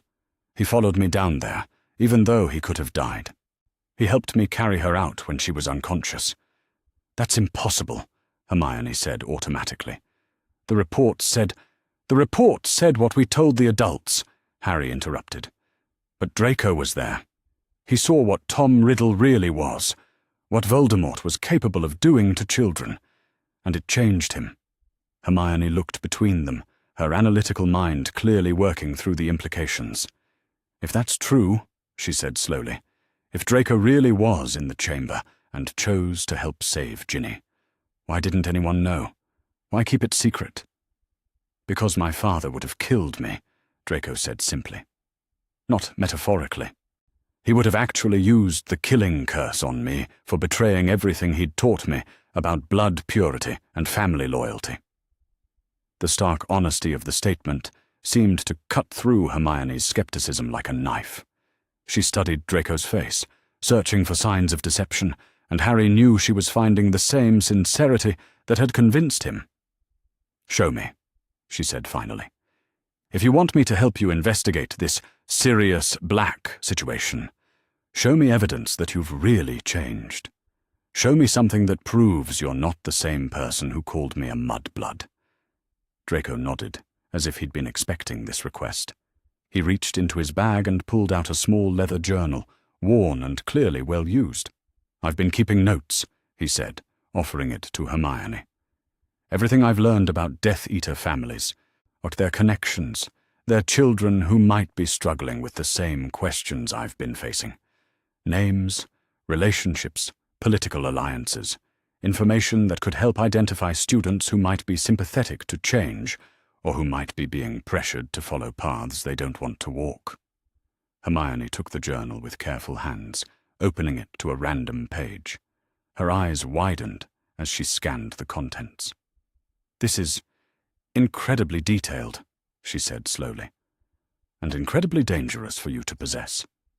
"Yes," Draco agreed, "but also incredibly valuable for anyone trying to understand how the Death Eater network operates, or how to help children escape from families that are trying to force them into darkness." Hermione continued reading, her expression growing more amazed with each page. Finally, she looked up at both boys. "This information, you could use this to help people, students who are trapped by their families' expectations, who want to choose differently but don't know how." She paused. "You could use this to save lives." "That's the idea," Draco said quietly. "But I can't do it alone.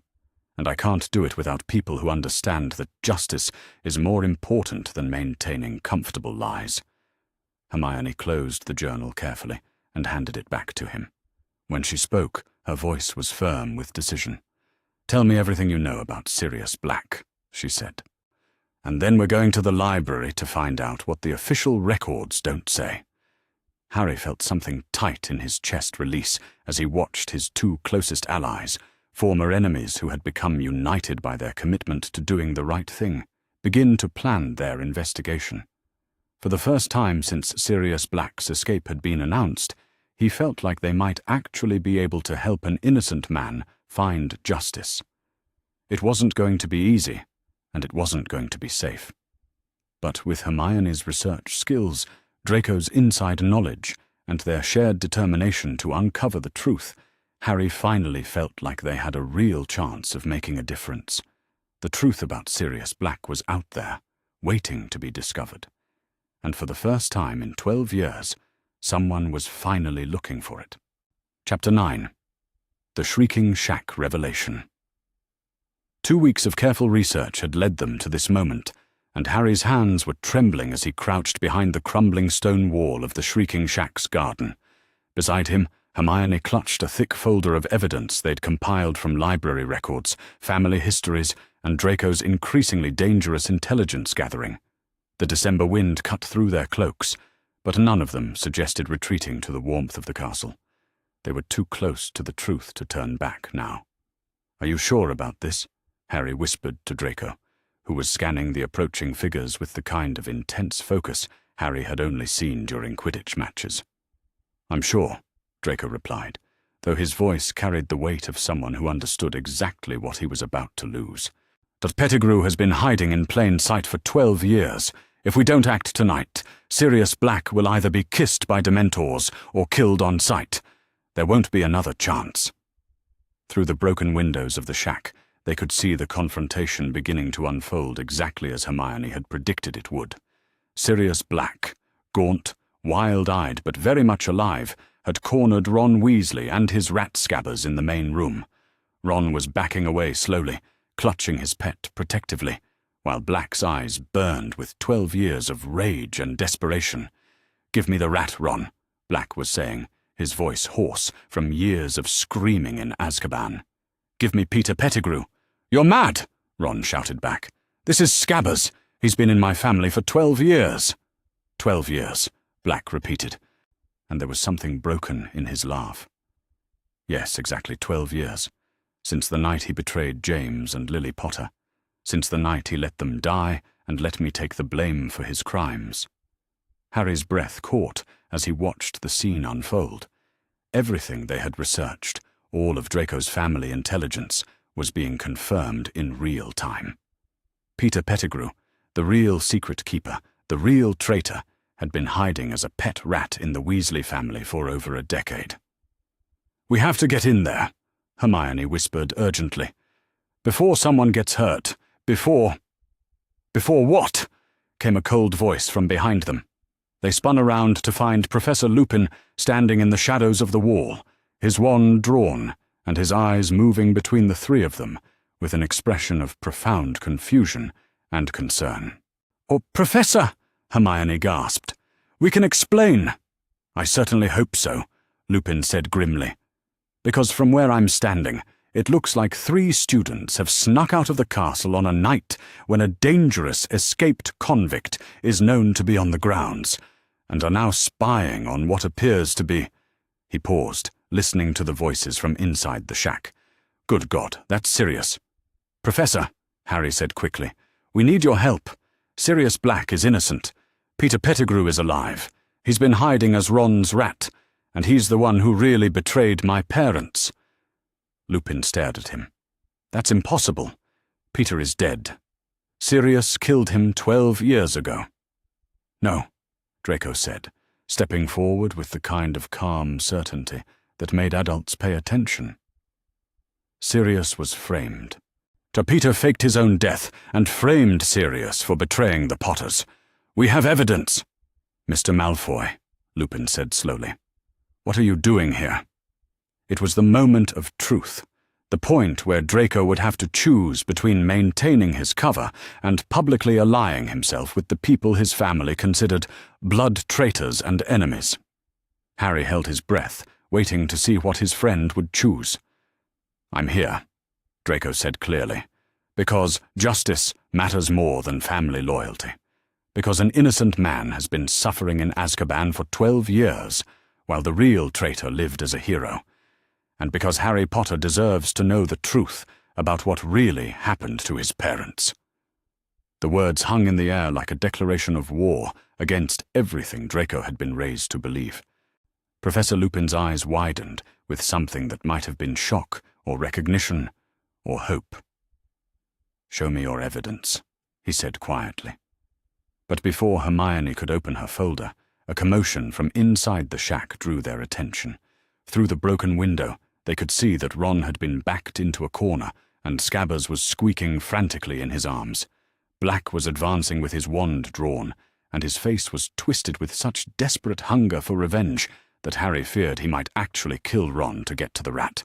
"We have to get in there now," Harry said, moving toward the door. "Wait," Lupin said, but Harry was already pushing through the entrance, with Draco and Hermione close behind him. "Sirius!" Harry shouted as they burst into the main room. "Stop!"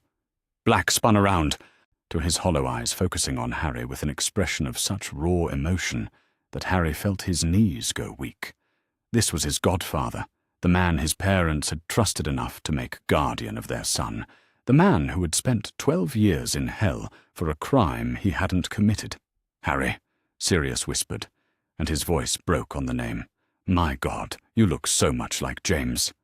"Mr. Black," Hermione said firmly, stepping forward with her folder of evidence. "We know you're innocent.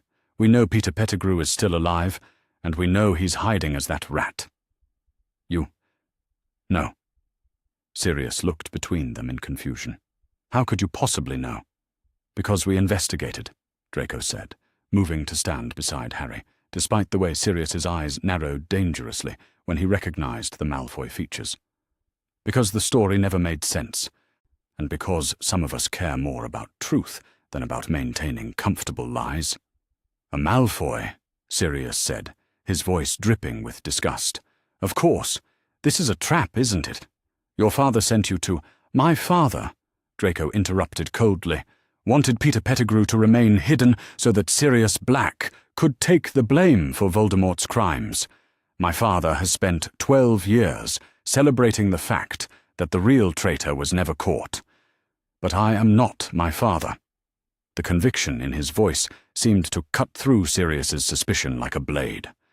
Behind them, Professor Lupin entered the room with his wand drawn but lowered. "Sirius," Lupin said quietly, "perhaps we should listen to what they have to say." "Moony." Sirius's voice was barely a whisper. "You believe them?" "I believe," Lupin said carefully, "that these 3 students have been conducting an investigation into your case with remarkable thoroughness, and Mr. Malfoy appears to have risked a great deal to be here tonight." Draco stepped forward again, and Harry could see the way his hands shook slightly despite his outward calm. "Mr. Black, I've spent months listening to my father and his friends discuss the night the Potters died. They speak of it as a great victory, but they also speak of details that never appeared in any official report. Details about how the plan worked perfectly, about how the substitute secret keeper performed exactly as expected." Sirius went very still. "Substitute?" "They knew it wasn't you," Draco continued, his voice growing stronger with each word. "They knew Peter had taken your place as secret keeper, that he had been the one to betray the Potter's location, but they also knew that everyone would assume it was you, because you were the obvious choice, the announced secret keeper." "That's impossible," Ron said, from the corner where he'd been watching in stunned silence. "Scabbers is just a rat. He's been with my family for 12 years, Hermione finished, exactly as long as Sirius Black has been in Azkaban. "And how many rats live for 12 years, Ron? How many rats are missing a toe on their front paw, just like Peter Pettigrew was missing a finger?" Ron looked down at Scabbers, and for the first time, doubt crept across his features. "But he's just—" "Show him," Sirius said to Lupin, his voice rough with emotion. "Show him what Peter really is." Lupin raised his wand, speaking a spell Harry had never heard before. "Do revelio animagus." The effect was immediate and horrible. Scabbers began to writhe and grow in Ron's arms, his squeaks becoming more high-pitched until they sounded almost human. Ron dropped him in shock as the rat's form stretched and expanded, fur receding, limbs elongating, until a balding, watery-eyed man cowered on the floor where the rat had been. "Hello, Peter," Sirius said, and his voice was deadly quiet. Peter Pettigrew looked up at them with the desperate eyes of someone who had just watched his 12-year deception crumble to dust. His gaze moved from Sirius to Lupin to the 3 students, and Harry could practically see him calculating his chances of escape. "Sirius," Pettigrew said, forcing his voice to sound relieved. "My dear old friend, I knew you'd come for me eventually. What these children have been holding me captive, forcing me to maintain my rat form. I've been waiting for rescue for so long." "Liar," Draco said flatly. "We have testimony from multiple sources about your betrayal. We know you were the secret keeper. We know you told Voldemort where to find the Potters. And we know you framed Sirius for your crimes." Pettigrew's eyes fixed on Draco with a mixture of panic and calculation. "A Malfoy boy," he said, his voice taking on a wheedling tone. "Your father will be very proud of you for helping capture the infamous Sirius Black. Think of the reward, the recognition." "My father," Draco said with ice-cold precision, "is a Death Eater who has spent 12 years protecting the real traitor while an innocent man rotted in Azkaban. And I am nothing like him." The word seemed to echo in the sudden silence that followed. Pettigrew's face went white as he realized that his last desperate gambit had failed, that this Malfoy heir was not going to be swayed by appeals to family loyalty or promises of dark favor. "You little fool," Pettigrew hissed, abandoning all pretense of innocence. "Do you have any idea what you've done? What your father will do to you when he learns you've betrayed your own kind for these blood traitors and mudbloods?" "I know exactly what I've done," Draco replied calmly. "I've chosen justice over family loyalty. I've chosen truth over comfortable lies. And I've chosen my friends over the approval of people who would torture children for political gain." Sirius was staring at Draco with an expression of amazement, not as if he couldn't quite believe what he was witnessing. "You're really not like your father," he said quietly. "No," Draco agreed. "I'm not." Professor Lupin stepped forward, his wand trained on Pettigrew. "I think we've heard enough. Peter Pettigrew, you are under arrest for the betrayal of James and Lily Potter, for the murder of 12 Muggles, and for the wrongful imprisonment of Sirius Black." As Lupin bound Pettigrew with magical restraints, Harry felt something fundamental shift in his understanding of the world. Justice was possible, even after 12 years of lies. Innocent people could be freed, even when the system had failed them. And sometimes the most unlikely allies, turned out to be the most valuable ones. "Thank you," Sirius said, looking at each of them in turn. "All of you. But especially—" He hesitated, then met Draco's eyes directly. "Especially you, Mr. Malfoy. What you did tonight, choosing to stand against your own family for the sake of people you barely know, that took more courage than anything I've ever seen." Draco nodded, accepting the recognition with quiet dignity. "It wasn't really a choice," he said. "Not once I understood what the alternative meant." As they prepared to leave the Shrieking Shack and deliver their evidence to the proper authorities, Harry realized that this night had changed everything. Sirius would be free, Peter would face justice, and the truth about his parents' death would finally be known. But more than that, Draco Malfoy had publicly and irrevocably chosen his side. There would be no going back to his old life, no pretending that nothing had changed. He had stood in front of witnesses and declared his loyalty to justice over family, to truth over tradition, to friendship over blood purity. It was, Harry thought, one of the bravest things he had ever seen anyone do. Chapter 10. Consequences and Choices. The owl that arrived at breakfast 3 days after the Shrieking Shack incident was not one of the elegant blackbirds that typically served the Malfoy family. It was a common brown post owl, the kind used by wizards who wanted their correspondence to remain unremarkable and untraceable. But the red wax seal on the letter it carried bore the unmistakable serpent crest of the Malfoy family, and the moment Draco saw it, his face went white. Harry, sitting at the Gryffindor table, watched his friend's reaction with growing concern. They'd agreed to maintain some distance in public while the attention from Pettigrew's capture died down, but the letter had clearly shaken Draco in a way that made Harry forget about caution. He was halfway across the Great Hall before he remembered that rushing to comfort Draco Malfoy in front of the entire school was probably not the most strategic choice he could make. Potter. The voice belonged to Seamus Finnegan, and it carried the kind of skeptical edge that Harry had been hearing from various Gryffindors ever since news of Draco's role in freeing Sirius Black had spread through the school. "Going to check on your new friend?" Harry stopped walking but didn't turn around. "Yeah, I am. Is that a problem?" "Maybe," said Dean Thomas, joining the conversation with obvious reluctance. "I mean, we're glad Black is free and all, and we're glad the real traitor was caught. But Harry, it's Malfoy. His father is a Death Eater. His family has been enemies of everything we stand for since before we were born. His family," Harry said, turning to face them both, "is not him. Draco chose to stand against his father, against everything he was taught, to help free an innocent man. He risked his life and his family to do the right thing. If that's not enough to prove where his loyalties lie, then I don't know what would be." "But how do we know it's real?" Seamus persisted. "How do we know this isn't some long-term plan to get close to you, to learn your secrets, to—" "Because," Harry interrupted, his voice growing sharp with frustration, "I've seen him cry over the things his father has done.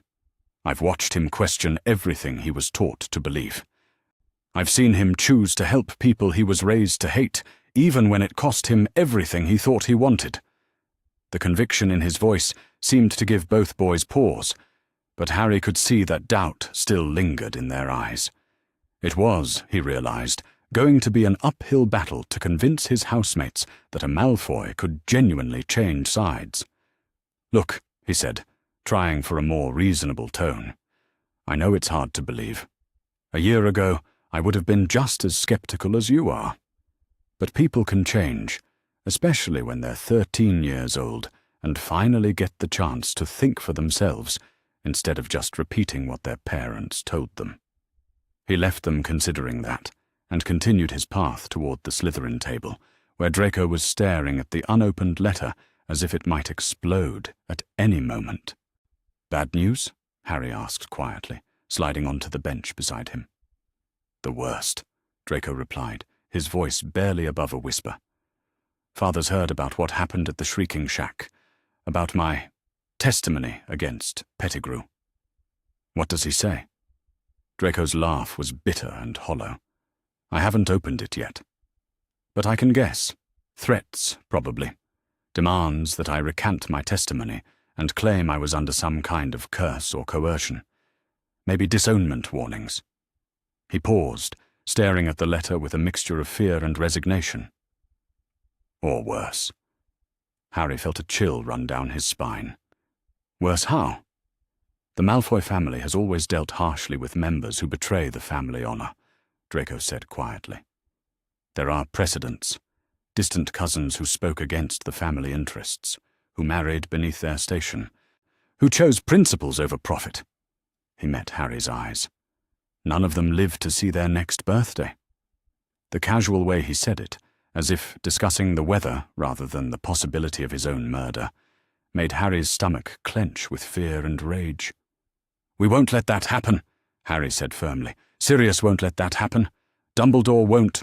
"Dumbledore," Draco interrupted with a sardonic smile, "has already made it clear that he views our alliance as a useful political tool rather than a friendship worth protecting." Harry frowned. "What do you mean?" "He summoned me to his office yesterday evening," Draco explained, "or offered his congratulations on my evolution of perspective, and suggested that I might be valuable as a liaison between the light side and other Slytherin families who might be persuaded to reconsider their allegiances." His voice took on a mocking imitation of Dumbledore's grandfatherly tone.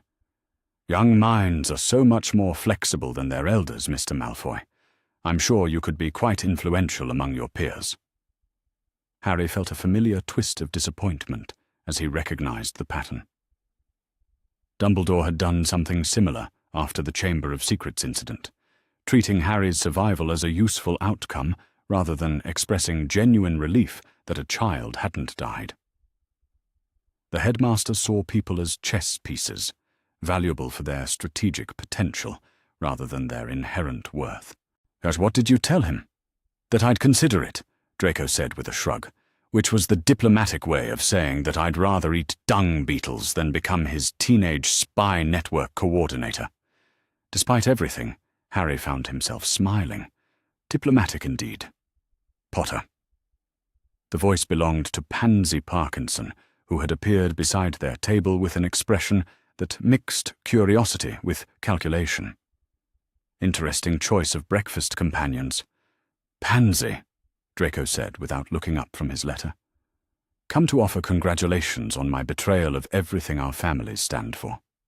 "Actually," she said, sitting down across from them with uninvited confidence, "I came to ask what you're planning to do about Christmas holidays." The question hung in the air with ominous implications. Christmas was only 2 weeks away, and traditionally, students returned home to their families for the break.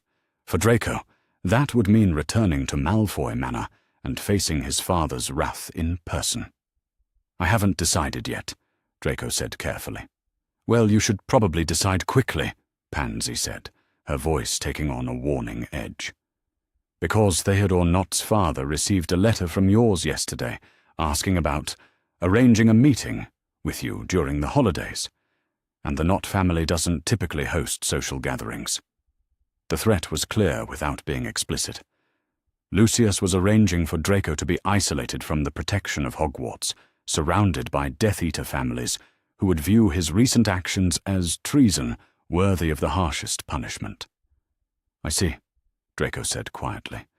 "And you're telling me this because—" Pansy studied him for a long moment, her dark eyes unreadable. "Because," she said finally, "I've been watching you this term. The way you've changed, the things you've started questioning, the people you've chosen to defend." She paused. "And because I've been wondering if maybe you're not the only one who's been having doubts about what our parents have taught us." The admission was so unexpected that both Harry and Draco stared at her in surprise. "Pansy," Draco said slowly, "what are you saying?" "I'm saying that watching you stand up to Professor Snape, watching you defend Potter in front of the entire school, watching you choose justice over family loyalty." She took a deep breath. Or it made me realize that maybe courage isn't something only Gryffindors possess. Harry felt something shift in his understanding of Slytherin house politics. If Pansy Parkinson, one of the most traditionally minded students in Draco's year, was questioning the beliefs she'd been raised with, then perhaps Draco's influence was spreading further than any of them had realized. "What do you want from us?" Harry asked carefully. "Protection," Pansy said bluntly.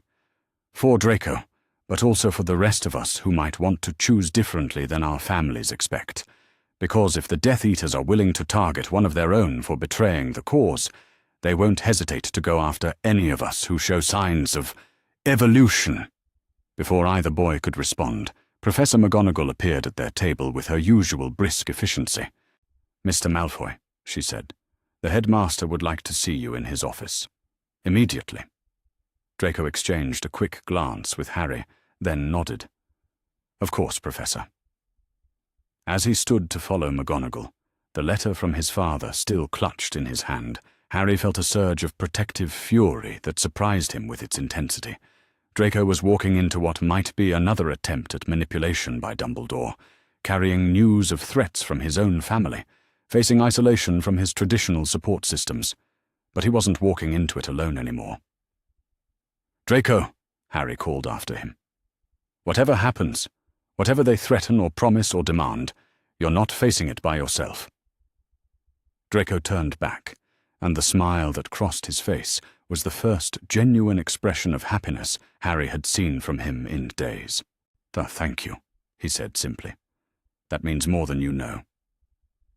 After he'd gone, Pansy remained at the table, studying Harry with the same calculating expression she'd been wearing all morning.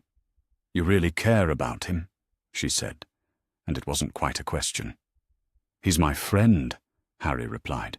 "He chose to stand up for what was right, even when it cost him everything.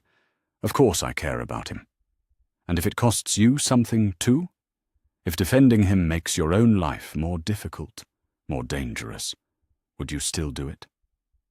Harry thought about the skeptical questions from his housemates, about Dumbledore's attempts to use their alliance for political gain, about the Death Eater families who would now view him as an even greater enemy for turning one of their children away from their ideology.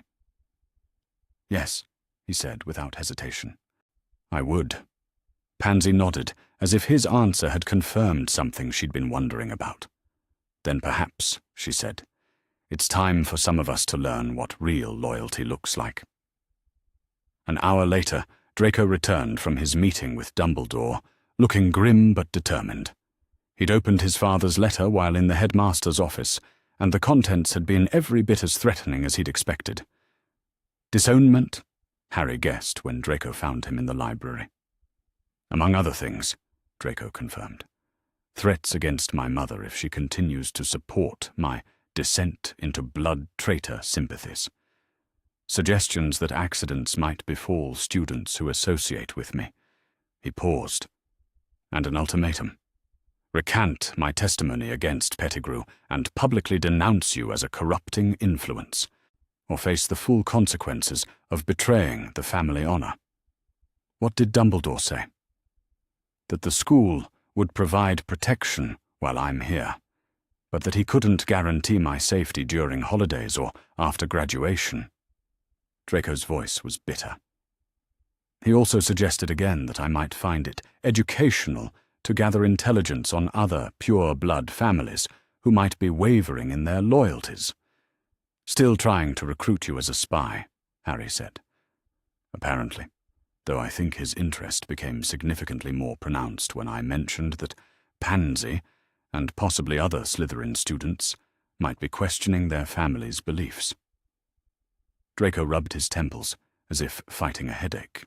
"And I get the distinct impression that he views our friendship as a means to an end, rather than an end in itself." "Well," said a new voice from behind them, "then it's fortunate that not everyone sees things the same way Dumbledore does." They turned to find Sirius Black standing in the library entrance, looking remarkably better than he had during their encounter at the Shrieking Shack. His clothes were clean, his hair had been trimmed, and his face had lost some of its hollow, haunted look. "Sirius," Harry said, standing quickly. "What are you doing here? Is it safe?" "Perfectly safe," Sirius replied with a grin that reminded Harry strongly of his father's smile in old photographs. "I've been officially cleared of all charges and pardoned by the minister himself. It turns out that catching the real traitor does wonders for one's legal status." He approached their table with the casual confidence of someone who no longer had to hide from dementors and auras, and pulled up a chair. "I came to talk to both of you, actually. Harry, because you're my godson, and we have 12 years of catching up to do. And Draco," he paused, his expression growing serious, "because I owe you a debt I'm not sure I can ever repay." "You don't owe me anything," Draco said quietly. "I did what anyone should have done." "Anyone should have," Sirius agreed, "but not everyone would have, especially not someone who had everything to lose and nothing obvious to gain." He leaned forward. "Which brings me to why I'm here. I understand your father is making threats." Draco's jaw tightened. "That's one way to put it." "Well, then," Sirius said cheerfully, "it's fortunate that I happen to be in need of some company for the holidays. Grimmauld Place is far too large and gloomy for one person, and I could use someone around who understands pure-blood politics well enough to help me navigate the social complexities of my newfound freedom." The offer hung in the air between them, loaded with implications that Harry could see Draco struggling to process. "You're offering me sanctuary," Draco said finally. "I'm offering you a home," Sirius corrected, "for as long as you need one. Your father can make all the threats he wants, but he'd have to go through me to get to you. And after 12 years in Azkaban, I find I'm not particularly intimidated by Death Eater posturing." Harry watched his friend's face as the full meaning of what Sirius was offering sank in. Or not just protection, but belonging. Not just safety, but family. "Why?" Draco asked, his voice barely above a whisper. "Because," Sirius said simply, "family isn't about blood. It's about the people who stand by you when everything else falls apart. And you stood by Harry when it mattered most." For the first time since the threatening letter had arrived, Draco smiled. "I'd like that," he said. "I'd like that very much." As Harry watched his godfather and his best friend begin planning for a Christmas that would be unlike anything either of them had experienced before, he felt something settle in his chest that might have been peace. Draco had paid the price for choosing justice over family loyalty. But he wasn't paying it alone. Sometimes, Harry thought, the family you chose was worth more than the one you were born into. And sometimes the consequences of doing the right thing led to better things than you could have imagined possible. Chapter 11. New Alliances. The third week of January brought news that surprised no one who had been paying attention, but shocked those who hadn't. Theodore Nott had requested a transfer to Ravenclaw House.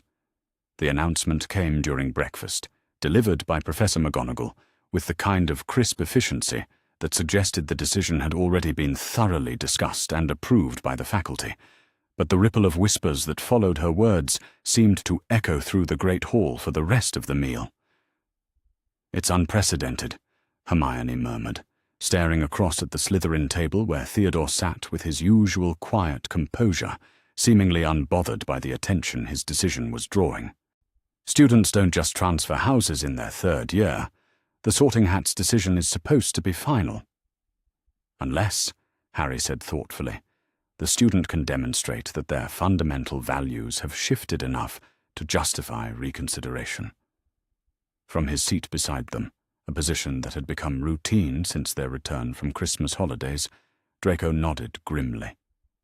"Theodore's been questioning his father's beliefs for months, ever since his mother died last year, actually. He told me during the holidays that he couldn't stomach the idea of spending another 4 years pretending to agree with Death Eater ideology just to avoid conflict with his housemates." The casual way Draco referred to the holidays still made Harry smile. Christmas at Grimmauld Place had been unlike anything either of them had experienced before. Quiet, and a warm, filled with the kind of easy companionship that came from being accepted completely for who you were rather than who you were expected to be. Sirius had taken to his role as surrogate father with an enthusiasm that bordered on the comical, fussing over both boys as if trying to make up for 12 years of lost time in the span of 2 weeks. More importantly, Draco continued, Theodore asked me to pass along a message. He wants to know if our study group has room for one more member. It was their code phrase for the informal alliance that had grown around their original trio. What had started as 3 friends, shoring secrets and investigating injustice, had gradually expanded to include a handful of other students who were questioning the prejudices they'd been raised with. I think we can accommodate him, Hermione said with a small smile, especially if he's willing to help with the research project. The research project was Hermione's latest initiative, a comprehensive study of legal protections available to minors who found themselves in conflict with their families over political or ideological differences. What had started as a way to help Draco had evolved into something much broader, a resource for any student caught between family loyalty and personal conscience. Speaking of the research project, Harry said, glancing around to make sure they weren't being overheard. Professor Lupin wants to meet with us tonight. He says he has some contacts in the Department for Regulation and Control of Magical Creatures who might be able to help with the legal questions. It was another surprising development in what had become a winter full of unexpected allies. Professor Lupin had been quietly supportive of their alliance since the Shrieking Shack incident, but his offer to help with research had come as a complete surprise. Apparently, his experience as a marginalized member of magical society had given him strong opinions about the rights of young people to choose their own paths. Lupin's not the only one, Draco added. Professor Flitwick approached me yesterday about attending our next meeting. He says he's been watching our influence on inter-house relations with great interest. The influence was becoming impossible to ignore, but over the past month there had been a noticeable shift in the social dynamics of their year. Students who had never spoken before were engaging in tentative conversations across house lines. Study groups were forming that included members from multiple houses. Most surprisingly, the common room hierarchies that had seemed carved in stone were beginning to show cracks. Pansy told me yesterday that she's been reading, Draco said with obvious amusement. Muggle literature, of all things.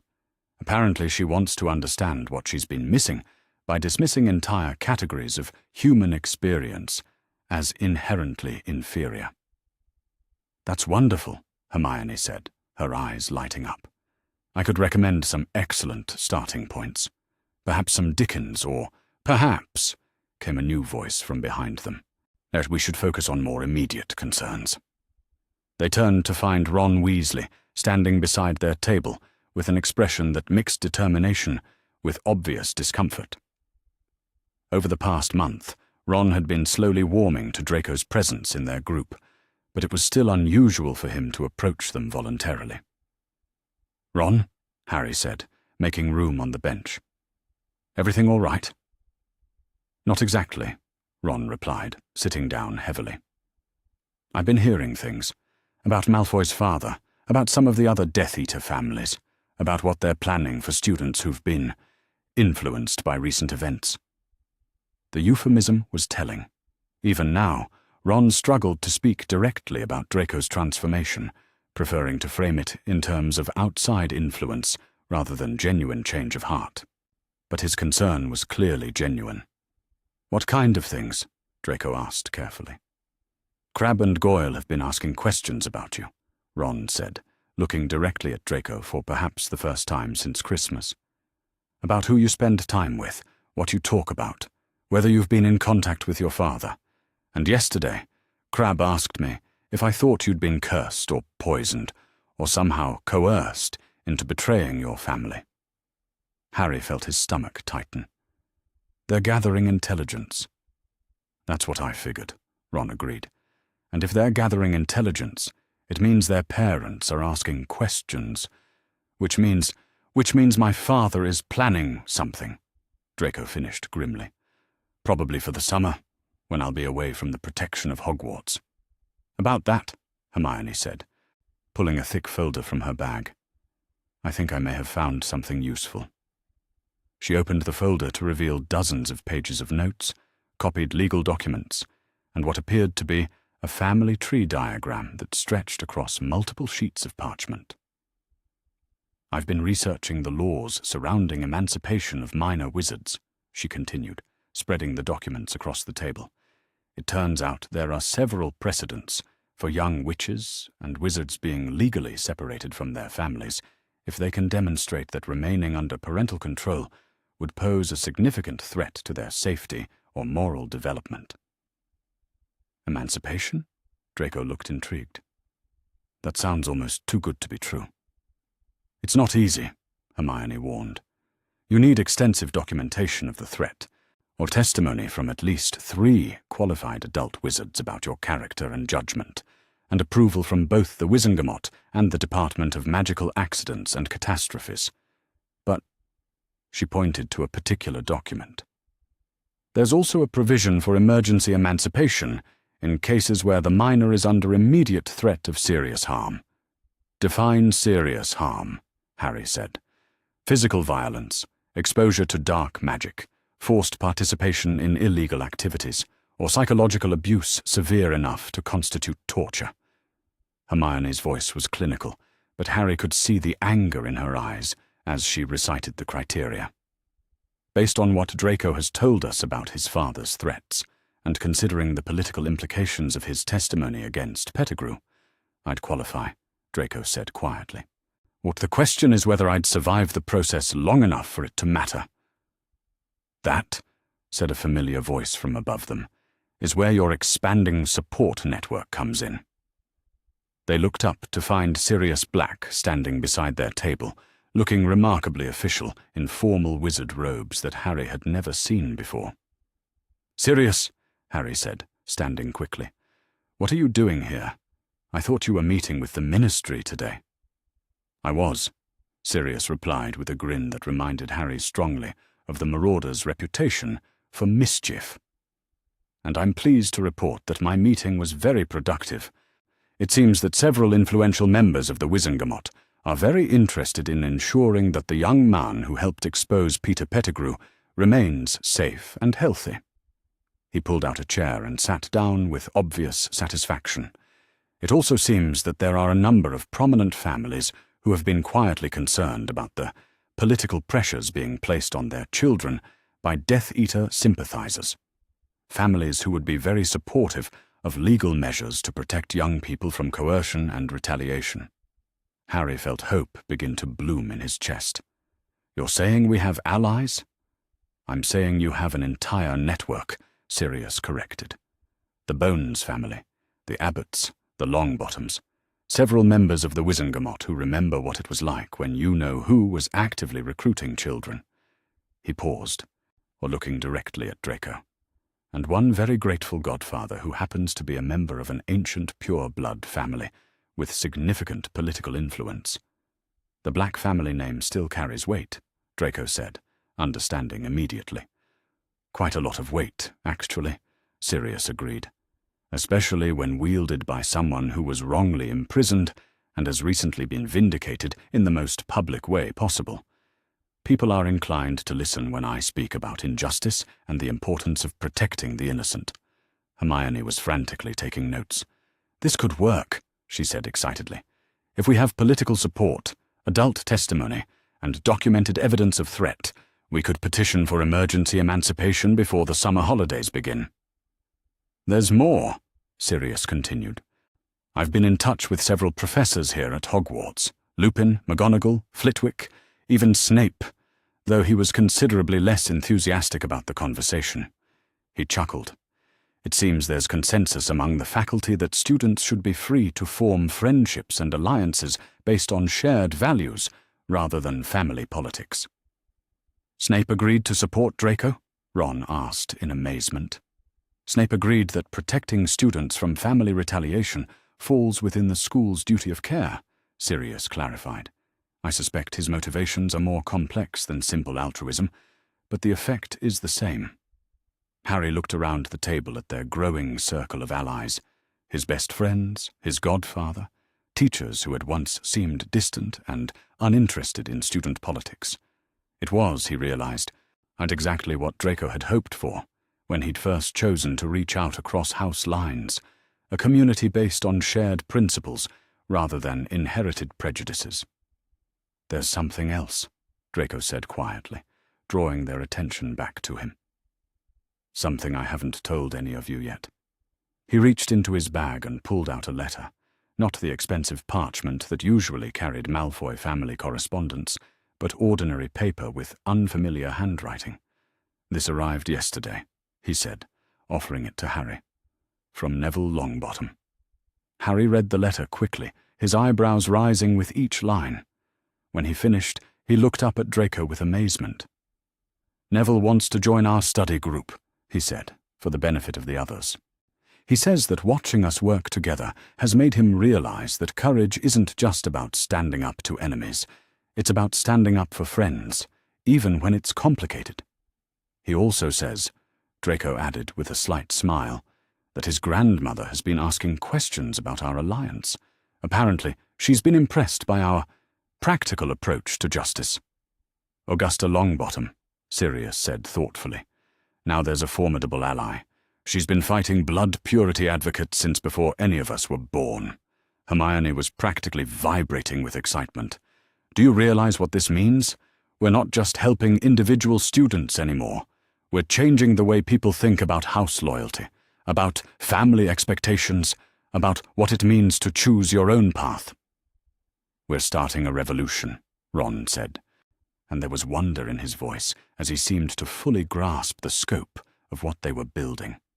"We're starting a conversation," Draco corrected gently, "about whether young people should be forced to inherit their parents' prejudices, or whether they should be free to choose their own values based on their own experiences."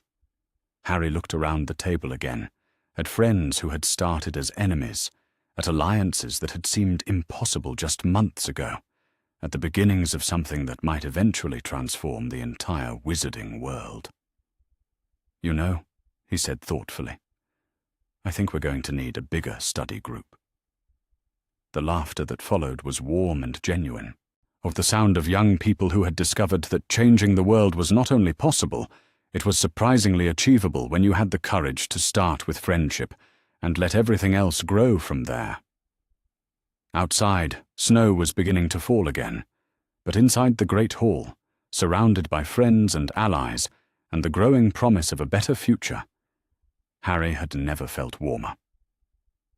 Chapter 12. The Price of Courage. The end of term brought with it a collection of letters that Harry would remember for the rest of his life. The first arrived at breakfast on the last Monday of classes, carried by an owl he didn't recognize, a sleek grey creature that settled beside Draco's plate with the kind of precision that suggested expensive training.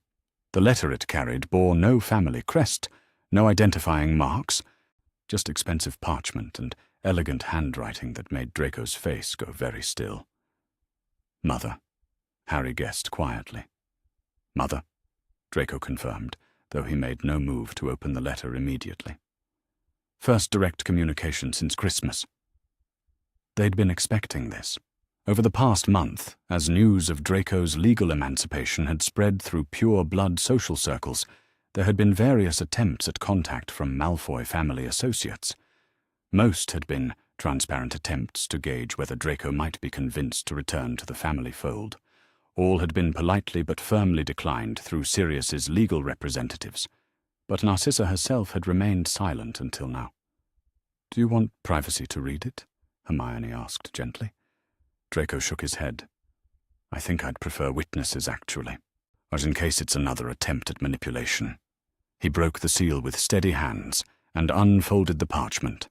As he read, Harry watched his friend's expression shift from wariness to surprise, to something that might have been hope. "She wants to meet," Draco said finally. "Today, after classes. In Hogsmeade, at the Three Broomsticks." He paused, rereading a particular section. "She says she has something to give me, and something important to tell me about my father's current situation. Could be a trap, Ron said automatically, though his tone suggested he was merely fulfilling the role of cautious friend rather than expressing real suspicion. Could be, Draco agreed, but I don't think so. This doesn't read like Father's writing style, and it mentions things only Mother would know. He folded the letter carefully. I'm going to meet her, but I'd appreciate backup, just in case. 2 hours later, they were seated in a corner booth at the Three Broomsticks, nursing butterbeers and trying to look casual, while keeping watch for any sign of Narcissa Malfoy. Harry had to admit that the woman who eventually entered the tavern was nothing like what he'd expected. Gone were the elaborate robes and cold perfection he remembered from their brief encounters at Diagon Alley. Instead, Narcissa wore simple traveling clothes, her pale hair pulled back in a practical style that made her look younger and more apritic. But it was the expression on her face that surprised him most, relief mixed with something that looked almost like pride. Draco, she said simply as she approached their table. Mother. He stood, and there was a moment of awkward hesitation before Narcissa stepped forward and embraced him with a desperation that spoke of months of worry and fear. You look well, she said when they separated, her eyes scanning his face as if cataloguing changes. Happy. I wasn't sure, after everything that's happened. I am happy, Draco said, and there was wonder in his voice, as if he were surprised by the truth of it. Happier than I've ever been. Narcissa's smile was soft and genuine. Good. That's all I wanted, really. For you to have the chance to choose your own path. She turned to acknowledge Harry, Ron, and Hermione with the kind of formal courtesy that suggested she genuinely respected them rather than merely tolerating their presence. Mr. Potter, Miss Granger, Mr. Weasley, she said with a slight nod. Now thank you for looking after my son. I understand I owe you a considerable debt. You don't owe us anything, Harry said quickly. Draco's our friend. We look after each other. Nevertheless, Narcissa said, settling into the chair Draco pulled out for her. I wanted to express my gratitude, and to tell you that what you've accomplished together, the investigation, the alliance, the way you've supported each other, it's given hope to more people than you might realize. What do you mean? Hermione asked. Narcissa reached into her bag and pulled out a small bundle of letters. These arrived at the manor over the past month, she said, offering them to Draco.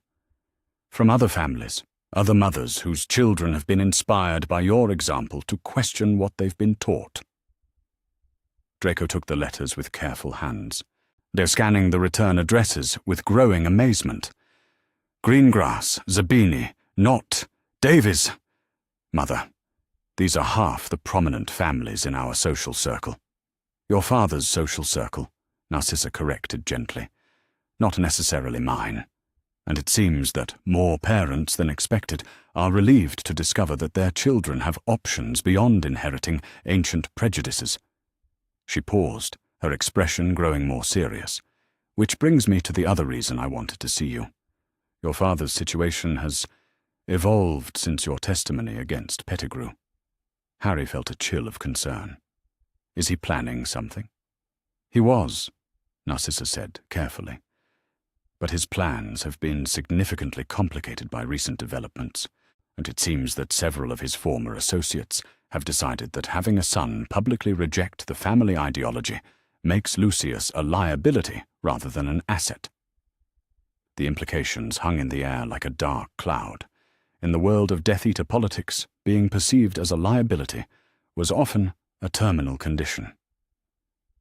Are you safe? Draco asked quietly. Safer than I've been in years, Narcissa replied with a bitter smile. It's remarkable how quickly one's social standing can change when the powerful decide you're no longer useful to them. We've been isolated from many of our former connections. She reached across the table and took Draco's hand. Which is why I wanted you to know that whatever happens between your father and his associates, I will not let him hurt you. I've been quietly moving family assets, setting up protections, or ensuring that if anything happens to me, you'll be provided for independently of the Malfoy fortune. Mother, I should have done it years ago, she continued. I should have protected you from his influence, from his ideology, from the poison he tried to fill your mind with. I was a coward, Draco. I let my fear of him override my love for you, and I will regret that for the rest of my life. The raw honesty in her voice seemed to fill the space between them. Harry found himself thinking about his own parents, about the letters Lily had hidden that mentioned Dumbledore's manipulations, about the choices parents made when trying to protect their children in an impossible world. You're protecting me now, Draco said softly. That's what matters. Narcissa nodded, then reached into her bag again and pulled out a small wrapped package. I brought you something, she said. Something that belonged to your great-aunt Andromeda, before she was disowned for marrying a Muggle-born. Draco unwrapped the package to reveal a simple silver pendant on a delicate chain. The pendant bore no family crest or pureblood symbols, just an elegant tree with intertwining roots and branches. She wore it as a reminder that families are about the connections we choose to nurture, not the blood we're born with, Narcissa explained. I thought, given your new understanding of family, you might appreciate its significance. Harry watched his friend's face as he studied the pendant, and saw the moment when its meaning truly hit him. This wasn't just a piece of jewelry, it was a symbol of acceptance, an acknowledgement that the family he'd chosen was just as valid as the one he'd been born into. Thank you, Draco said, his voice thick with emotion, for this, and for letting me go, for choosing to support my happiness over family tradition. It wasn't a choice, Narcissa said simply. It was the only way to be the mother you deserved. She stayed for another hour, sharing stories about Draco's childhood that painted a picture of a boy who had always been more thoughtful and compassionate than his father's ideology allowed. When she finally stood to leave, her embrace with Draco was longer and more relaxed than the first had been. Be safe, she told all of them. And be proud of what you've accomplished. You've given a lot of people permission to hope for something better. After she left, they sat in comfortable silence for several minutes, processing everything that had just happened. Your mother's braver than I expected, Ron said finally. She's always been brave, Draco replied, fastening the pendant around his neck with steady hands. She just had to choose what to be brave for. The second letter arrived that evening, delivered to their table in the great hall during dinner by a school owl that looked distinctly pleased with itself. This one was addressed to Harry, but when he read it, he immediately shared it with the others. Dear Harry, Draco, Hermione and Ron, we wanted you to know that your example has reached far beyond Hogwarts.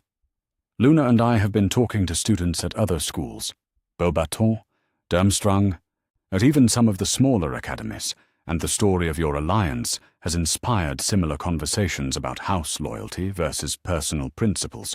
Several students have written to us asking for advice about questioning family expectations, and we've been sharing the resources Hermione compiled. It seems that the idea of young people choosing their own values is spreading faster than anyone expected. We're planning to organize a gathering this summer. Nothing formal, just young witches and wizards who are interested in discussing alternatives to inherited prejudice. Would you be interested in helping us plan it? Also, Ginny wanted us to tell you that she's started a study group at Hogwarts for students who want to learn about Muggle culture and history. Apparently, the waiting list to join is longer than the list for Quidditch tryouts.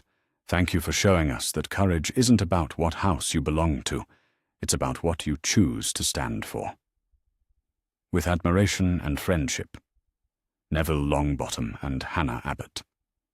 They're organizing, Hermione said with obvious delight, a whole network of students who want to choose their own paths. It's what we hoped for, Harry said, though he was still amazed that their small alliance had grown into something so much larger. but it's still surreal to see it actually happening. The third letter came the next morning, the last day of term. This one was delivered by a magnificent phoenix that Harry recognized immediately as Fawkes. The letter bore the Hogwarts seal, but when Harry opened it, he found Dumbledore's familiar script. Mr. To Potter and Mr. Malfoy, I wanted you to know that the Hogwarts Board of Governors has voted to establish a new tradition, the Unity Award, to be given annually to students who demonstrate exceptional courage in bridging differences and promoting understanding between groups that have traditionally been adversarial. You are, of course, the inaugural recipients, but more importantly, you have created something that will outlast any award, proof that the choices we make matter more than the circumstances we're born into. The future will bring challenges that will test the bonds you've built. But I have faith that the alliance you've forged will prove stronger than the forces that seek to divide us. With respect and admiration, Albus Dumbledore P.S., Mr. Malfoy, I understand that Sirius has invited you to spend the summer at Grimmauld Place. I think you'll find that the Black Family Library contains some fascinating texts on the history of alliance building in times of political upheaval. Even Dumbledore's being supportive, Ron said with amazement, though I notice he still managed to make it sound like he'd planned the whole thing. Some things never change, Draco said dryly, but at least this time he's using his manipulation powers for good rather than questionable purposes. As they packed their trunks that afternoon, Harry found himself reflecting on how much had changed since the beginning of the school year. The boy who had started third year still carrying the weight of everyone's expectations had become someone who understood that strength came from connection, not isolation. And the enemy who had seemed irredeemably corrupted by family ideology had revealed himself to be one of the most genuinely courageous people Harry had ever met. "Ready to go home?" Harry asked, as they made their way to the carriages that would take them to Hogsmeade Station. "I'm already home," Draco replied, looking around at their group, Harry, Ron, Hermione, and the dozen other students who had become part of their extended alliance. "This is my family now. Everything else is just geography." The train ride to London was filled with laughter and planning sessions for their summer gathering, discussions of which books they wanted to share, and promises to write frequently. But it was the quiet moments that Harry treasured most, sitting beside his best friend, watching the Scottish countryside roll past, and knowing that whatever challenges the future held, they would face them together. "You know," Draco said as the London skyline came into view, "I keep thinking about what we'd tell our first-year selves if we could go back and warn them about everything that was going to happen." "That's easy," Harry replied. "I'd tell them that the person you think is your worst enemy might turn out to be your truest friend. And I'd tell them that family isn't about blood. It's about the people who choose to love you despite your flaws and help you become better than you thought you could be." The train began to slow as it approached King's Cross Station, where Sirius would be waiting to take them both home to Grimmauld Place. Outside the window, Harry could see families gathering on the platform, waiting for their children to return from another year at Hogwarts. Some of those families would spend the summer reinforcing old prejudices and inherited hatreds. But others, more than ever before, would find themselves having conversations about choice, about courage, about what it really meant to raise children who could think for themselves. "We did it," Harry said softly, as the train pulled to a stop. "We actually changed something. We started something," Draco corrected. "The real work begins now." As they gathered their things and prepared to step off the train into whatever the future held, Harry felt a deep sense of satisfaction settle in his chest. They had proven that friendship could bridge any divide, that courage could overcome any prejudice, and that young people who chose to stand together could change the world. It was, he thought, a pretty good foundation for whatever came next. The last thing Harry saw as they left the platform was a group of first-year students from different houses walking together toward their families, talking animatedly about their plans for summer correspondence and shared reading lists. Behind them, their parents followed with expressions of bemused pride, clearly still adjusting to the idea that their children's friendships transcended traditional boundaries. Change, Harry realized, didn't happen all at once. It happened one choice at a time, one friendship at a time, one act of courage at a time. And if the letters in his trunk were any indication, there were going to be a lot more acts of courage in the days to come. What if Petunia Dursley left? Harry on the Weasleys' doorstep, at age 3, and Molly raised him as her 8th child. What if the Sorting Hat refused to sort Harry until Dumbledore answered for what he had done to the boy? What if Hermione used a time-turner to go back to the night Harry's parents died and found Dumbledore already there? Watching what if Minerva McGonagall quit Hogwarts at age 60 and raised Harry in a cottage in Scotland, far from Dumbledore's control. What if Sirius Black and Fleur Delacour arrived at the Dursleys on the same night, both determined to take Harry and never bring him back? What if Cedric Diggory survived the graveyard and testified that Dumbledore knew the tournament was a trap? What if Bill Weasley broke every ward Dumbledore had placed on Privet Drive and found dark magic that should never have been nearer? To child what if Hermione found a locked room in Hogwarts that contained every child Dumbledore had sacrificed before Harry? What if Severus Snape took Harry the night Lily died and raised him in Spinner's End without telling a soul? What if Victor Krum offered Harry asylum in Bulgaria after the Triwizard Tournament and Hermione helped him escape? What if Harry walked out of Hogwarts in front of the entire school at age 12 and Snape was the one who held the door open? What if Pansy Parkinson overheard Dumbledore's plan in the dungeons and warned Harry before it was too late? What if Lily Potter left a second letter hidden in Gringotts and it named every person Dumbledore told her to trust?